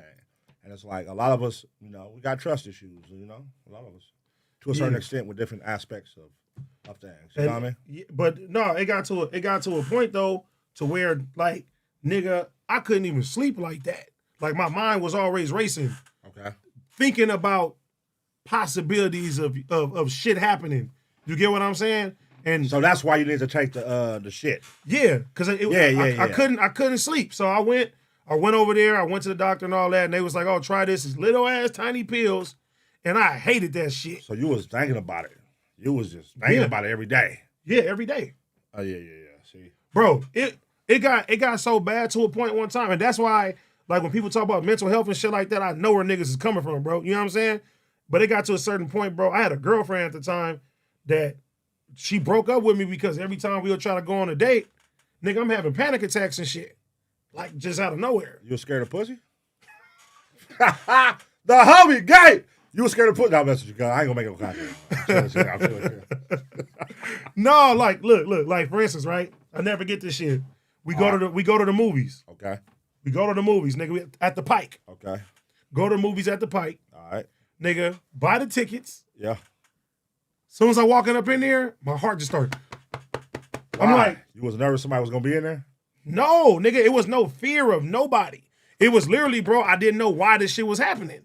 I'm like, why the fuck is this shit happening, nigga? Now, I'm like, what the fuck? Uh-huh. Nigga, I start getting lightheaded. I never forget, I seen a fucking fire truck across the street, nigga. I ran to the fire truck to tell them to check me and shit, make sure I wasn't having no heart attack or something. And she was like, this is it. I can't deal with this no more. Oh, so that explains a lot of today, bro. What you mean? Like, you be having your panic attacks, you know what I mean? I haven't had a panic attack in a long time. But I'm saying, like, you done had panic attacks in your adulthood, like, recently. I for sure did. I the for sure last did. couple of years. Like, For you done sure, had- for sure. So that explains a lot. Yeah. Okay. But, it got to the point, like I said, you get to a point, bro, where you feel helpless. Because you like, damn, bro, you're not even afraid of nothing or nobody. It's just that your mind, you can't get out of that. You feel me? Like your thought process and shit. You can't stop yourself from thinking. But that is a sense of being afraid, though. To a certain degree. That's a sense of being afraid if you're thinking about it all day. Nah, it's not like that. It's like, okay, look, like right now, right? I could be like one of my worst times. I could be just about to go to sleep. I'm sitting on the bed, and it feel like my mind feels like a TV channel keeps turning. You think about one thing, you think about nothing, think about nothing, think about nothing, think about another thing. Your eyes is closed. You're trying to really go to sleep. You can't go to sleep though. Uh-huh. And you like, why the fuck is my mind continuing to race? You get what I'm saying? You got a lot on your mind, bro. Yeah, but mind you, this is where that this whole thing but comes this from. is when life is going good though. You get what I'm saying? Nigga, money. I mean, it's all in what's your definition of good, bro. True. Because is life really going good if you still having these thoughts? Well, I don't have them thoughts now. I'm saying, like, in the moment of you thinking, oh, this shit is going good, True. you're having those thoughts. Is True. life really going good for you? True. You know what I'm saying? You're right. Are you classifying good as having money? No. Because that's not life going good. No, but long story short, You know what I'm saying? I went to go get the beta blockers, and it stopped me from like thinking at all. Really, it was weird. I didn't like Beta the way I felt. blockers. Yeah, I didn't like the way I felt. Like blue blockers. Remember blue blockers? What is glasses, that? The glasses back in the day? They was popular glasses called blue blockers. Mm-mm. You don't remember that? Mm-mm. Oh, shit. They was popular back in the day. Blue blockers. Nah, but I learned how to like Beta blockers. beta blockers. Yeah, but yeah, that shit stopped everything. Okay. I didn't like that shit. And did that help you or did it make you worse in the long run? Like, It made me not want to ever be on medication. yeah, I think all that shit got to catch. All that shit got to catch. All them medications. Like, they like, in the moment, they going to help you, but in the long run, it's going to fuck you up. Yeah. You become dependent on that shit. Yeah. Nah, but you know, I had to learn how to just deal with everything. You know what I'm saying? That's what's up. And once I learned how to do it, I could say I haven't had a panic attack or anxiety attack in maybe 3 years now. Yeah. Somebody said smoke some weed. Do weed calm you down? Do weed help you? Weed used to make me paranoid. So that really fuck you up. Yeah. So you'll really have panic. The only thing that used to help was alcohol. I get drunk and I wouldn't think about nothing. I could sleep good. I could do all that shit. That was a reason too. Like I would love to go out, get lit, and turn the fuck up and shit like that. That explains a lot too. Yeah. We find out some key elements of of you right now. Yeah, real shit. I love sharing it. This is therapy for me. Yeah. You feel me? Yeah. So liquor takes you away. Well, I don't have that problem no more. It used to. You still have the problem. It's still there to an extent. It's still there to an extent. It's still, well, look. Because when you get that, you still find that feeling that you found when you get drunk today. You still find like that sense of relief, that fun element that take you away from the No, at first. bullshit, right? No. At first. You don't? So you just get drunk to get drunk. No. Socially, I have fun when I do it, but I'm saying I don't do it to like I don't get into something and then be like, oh, I got to drink to ease that. I don't have that problem no more. I know how to handle that without. But when anything. you do it, you enjoy it because it takes you to that element that you love that you once used. I'm saying you're not doing it to go there. Yeah. But when you get there and you're there again, it's a familiar place, so you're having a good time. Like, yeah, you can say that. Yeah. You can say that. Yeah. Okay. Yeah. Nah, It bro, is. but that's called your happy place, bro. that's not a good happy place. That's your happy place, bro. It's not a good happy place. Hey man, everybody's shit is different. I mean, but Some people happy places being in the house and sitting in a quiet room with no TVs on, no nothing. Like some people got to be out amongst people, and that's their happy place. Some people just, I got to be high, I got to be drunk, I got to be. Yeah. You know what I'm saying? Like that's your happy place, bro. That's where you're most free at. Yeah. So look, so when I stopped, and then nigga, I was like, oh no, this is terrible. But I'm glad I did because I learned how to deal with everything. Because that's why I asked you earlier, like, do you ever felt like completed, bro? Feel me? Like, damn, bro, I'm helpless. I hate feeling like that. Completed or incomplete? No, like you just feel defeated, bro, as a man. Defeated. Yeah, defeated, bro. Because mentally, like, no. Yeah, like defeated, I felt like that before. Defeated means like not like I want to commit suicide or anything like that. That's what I was gonna say. That's what I'm saying. Nothing, defeated means like you ready to give up. I've never been at a point where I'm ready to give up. Ever. Never not give up. Never not give up. But like to the fact where it's like you can't control. Like when the shit was going through my mind, I can't control the shit. And you know what? After 2-3 days of not sleeping, you like my nigga. I cannot control. No, listen, because somebody listening right now, real shit. This is real shit. Because I just struck a nerve. Like. We all different as humans, bro. So just because we never been there, don't say that somebody watching right now has never been there. Like, I'm sure somebody watching right now have been in that place where they thought about, you know, they don't want to be here no more. They want to take their own life, or they don't have no reason to be here no more. They don't have a reason to live. You know what I'm saying? But with that, and this is I try, and I know it sounds crazy, but you got to be in that shit to understand, like, again, like, you got to find the beauty in the darkness, of that. Like, that is when you, like, you got to, like, that's when you find the strongest version of you, You know what I'm saying? Hold on. Justin, he wanted to talk about this. He said, hold on. Not to mean to cut you off. Oh, man, you about to get too deep now. No. I just want to hear what you got to say. You and Justin, both of y'all? Jesus Christ. Hey, Justin, what you saying? AD. Yeah. You gotta put this shit on Community right now. We on Community. I'm watching right now. Okay. This shit ain't about color, race, depression, succession, anything. We all have hard times. We all go through ups and downs, and we suffer in different ways. And when we go through this shit, you got your pun in your corner to make sure he's going to take you past the finish line. Factual. You got the community in your corner. You got everybody. We've been through the hardest times. And what a lot of things that the fan base don't understand is it ain't color, creed, family, nothing. We all fall down. We all get up. Who's in our corner, who's going to pick us up and walk us past that finish line and get us stronger is our family. It's not about fucking blood. It's about bond. And the people we bond ourselves with is our family. I'm talking doctors, panic attacks, freaking out, paranoia, success, no success, children fighting, arguing.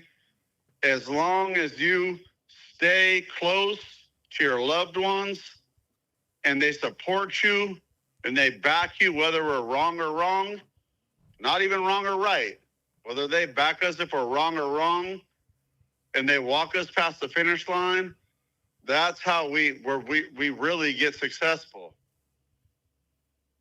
This episode is very meaningful to me because it's you and Pun personal. I got a painting in the background from my heart, from Tom Plex. He's telling dude he ain't fucking with him and working on his shit from the other platform. The family we built is a bond. Everyone in this room, everyone in our circle knows they could call me day or night. Factual. I'm on the way. Factuals. And what you're telling people right now is real shit. And this mental health shit is real shit. And we all got to love and support each other. We don't need to knock each other down and step on each other's necks to cross the finish line. We got to pick each other up and cross this finish line together. The real men in this room, the real men in this circle are the ones like Pun. We drop our kids off at school. AD, you pick your kids up at school. We have kids with the greatest abilities and greatest disabilities. And we make sure that our children are successful and the best version of us. And I love you guys with all my heart, and I don't want to take too much time up. But motherfuckers need to realize love will trump everything. Real shit. What we're doing right now, what we're working on in the background, and what we're changing, the people we're working with, the success that's on the horizon. People could not like Pun for how he stands on business, but let me tell you, he stands on business with the biggest heart, with the biggest heartbeat of any man I ever met in my life. All right, Justin, love you, bro. We all support each other, and we keep moving forward in life, and we do best for our future and our children. We're all going to stand on business of success and fruition and what to bring to our children. Amen, brother. So I'm going to cut off this podcast right now. I'm not going to take any more of your time. Love you guys to death. See you Wednesday. All right. Yes, sir. All right, bye. Big shout out to Justin, man. Shout out Justin, man. Hey, y'all ain't shit in the chat. Somebody said this episode brought to you by BetterHelp. Hey, man, you know, listen, this is one thing I'm going to say. Like, AD likes to go here with this shit. So, Oh, for sure. you know, I'm going to go there with you, bro. That's part of, you know what I'm saying? I'm going to give the darkness shit. You going to go there with me. Mm-hmm. And this is your element and, you know, your self-intervention and self-therapy and all that. And I'm here with you, dog. Because if we was off the phone or on the street, it's going to be the same shit. I'm going to talk with you for hours and we're going to talk about this. Same So, shit. you know, this your shit. This your element, bro. I'm here with you. Know what I'm saying? Nigga, my grandma's the same way. Like I like, you know, talking and people sharing shit like that with me, everything like that. You feel me? Yeah. For real, I really do. Yeah. And just for the record, I'm not an all the way dark guy. You're not. I just find beauty in darkness. That's all. And that's not saying like, you know, I enjoy evil. It's just I know how to be in a weird, dark place and like still laugh. And not, you know, that's all. Yeah. Damn, I was gonna say something. I ain't gonna say nothing though. Cause I'm gonna get you there. What? You want me to say it? What? Do you want me to say it? Don't bring up nothing about my moms and shit like No. that. Don't start trying to go too deep. No. I was gonna say the time where you thought your life was gonna end. See, man, now you're trying to See, that's what I said. You're trying to go all the way therapy. Like, no, come on, bro. I was gonna leave it alone. I'm gonna leave it alone. You trying to go all the way therapy. I'm gonna leave it alone. You're trying to go all the way therapy, guy. This nigga Dizzle. No, I was gonna, bro. It was. I'll save it for another day. It's all good. I'll save it for another day. We here, you know. Street life, man. Street life. Yeah.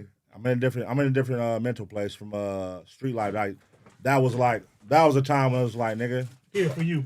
That's what I signed up for. You deserve it, bitch. That was that time in my life where I like, that's what I signed up for, nigga. I ain't scared of it. You know what I mean? You deserve it. Man, leave me the fuck alone with these goddamn twinkers, same old recycled ass giving me snack jokes, nigga. Bro, it's not a joke. Stop giving me snacks, bro. No, I noticed like because At you the always end of say the I day- don't at the feed end of you, the day, this is your so house, I and wanted to give you a treat. It's all good, bro. You know that hurt me, bro? See, that's what you want. You want soft shit. To give you You want snacks? soft shit. You want soft content. Bro, if you want to start crying right You now, don't think that hurt me, bro, when you had me Reese's Pieces and Krispy Kremes? hey, I would have busted out like the Kool-Aid man right So now. you would have laughed at me. Right now here. That's fucked up. It's fucked up.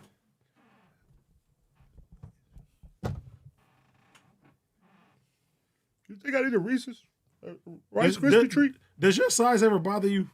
Nah, man, I'm comfortable in my skin, man. I'm comfortable in my and everything, bro. You know, and I think everybody else should be too. You know what I mean? You were put on this earth to look how you look for a reason, and your look is needed in some form or fashion, in some place in life. Somebody needs somebody that look like you. You gotta look at life that way. You know. Do you ever have like any health concerns with your weight? I mean, we all have health concerns. It Okay. ain't just about weight. It's just about, life. We all have health concerns, and, that's just common. That's human nature, bro. I know you're trying to make jokes and all that. No, but I'm being for real. That's human nature, No, bro. no. See, you're being defensive, bro. No, you're trying to say with your weight. Like, why can't it just be with my health? No, bro, because... You know what I'm saying? Why can't it just be with my health? No, with your health, bro. That's what I'm saying, because... If we're going to have a serious conversation... Some people be like... Let's cut the jokes. Binge eating and stuff like that, bro. Man, Do you think you have a problem like that? You know me, nigga. You know I don't fucking sit around and eat, nigga. I be drinking liquor. I've seen you like... I don't sit down and just eat, AD. Oh, yeah, I think we need to get you some help. God damn. My boy in denial. You know what I'm saying, cuz? No, I can't have a serious conversation with you. I'm being for reals, bro. Cuz, so now you want to make it like I just sit around and eat? That's what you want to make it?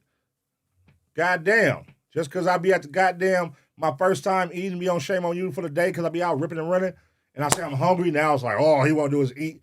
That type of shit. You like to do shit like that. Oh, all he is hungry. No, bitch. It's my first meal of the day. I've been ripping and running, nigga, since 6 a.m.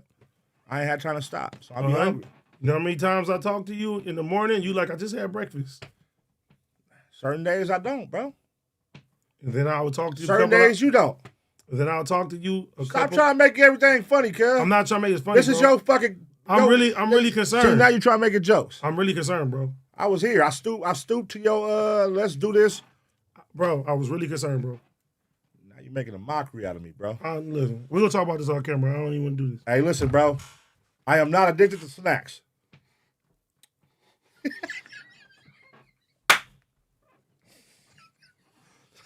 That's what you try to make me say, cuz. Like, what do you want? What more do you want from me? You want me?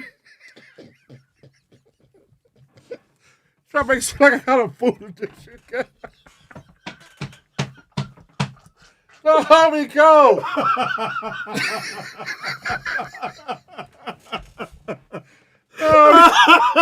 Homie, trying to throw the food addiction jacket on me, cuz. You cold. Oh my God, cuz. You cold. You cold. Oh my God. Clip it. Clip it. Oh man. This nigga funny, kid. I gave you what you wanted right there, all right? That was a good one. That was your shit. That was your shit. I did that for you, dog. That was a good one. All right. That was a good one. Okay.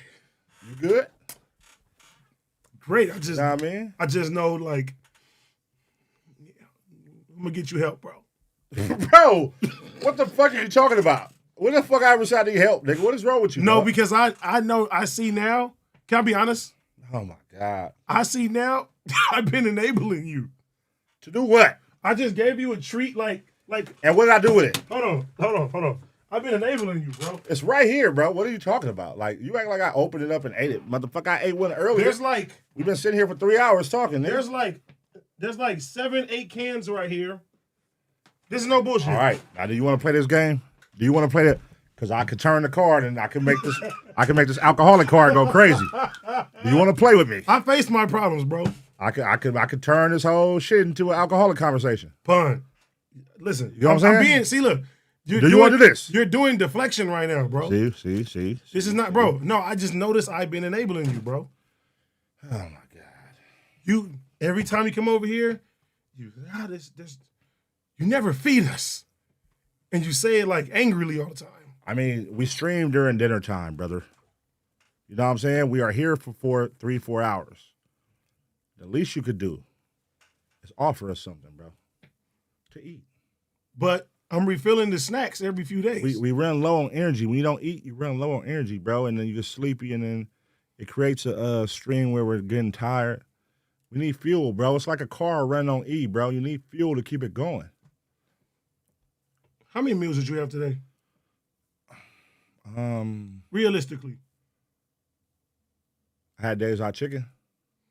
What else?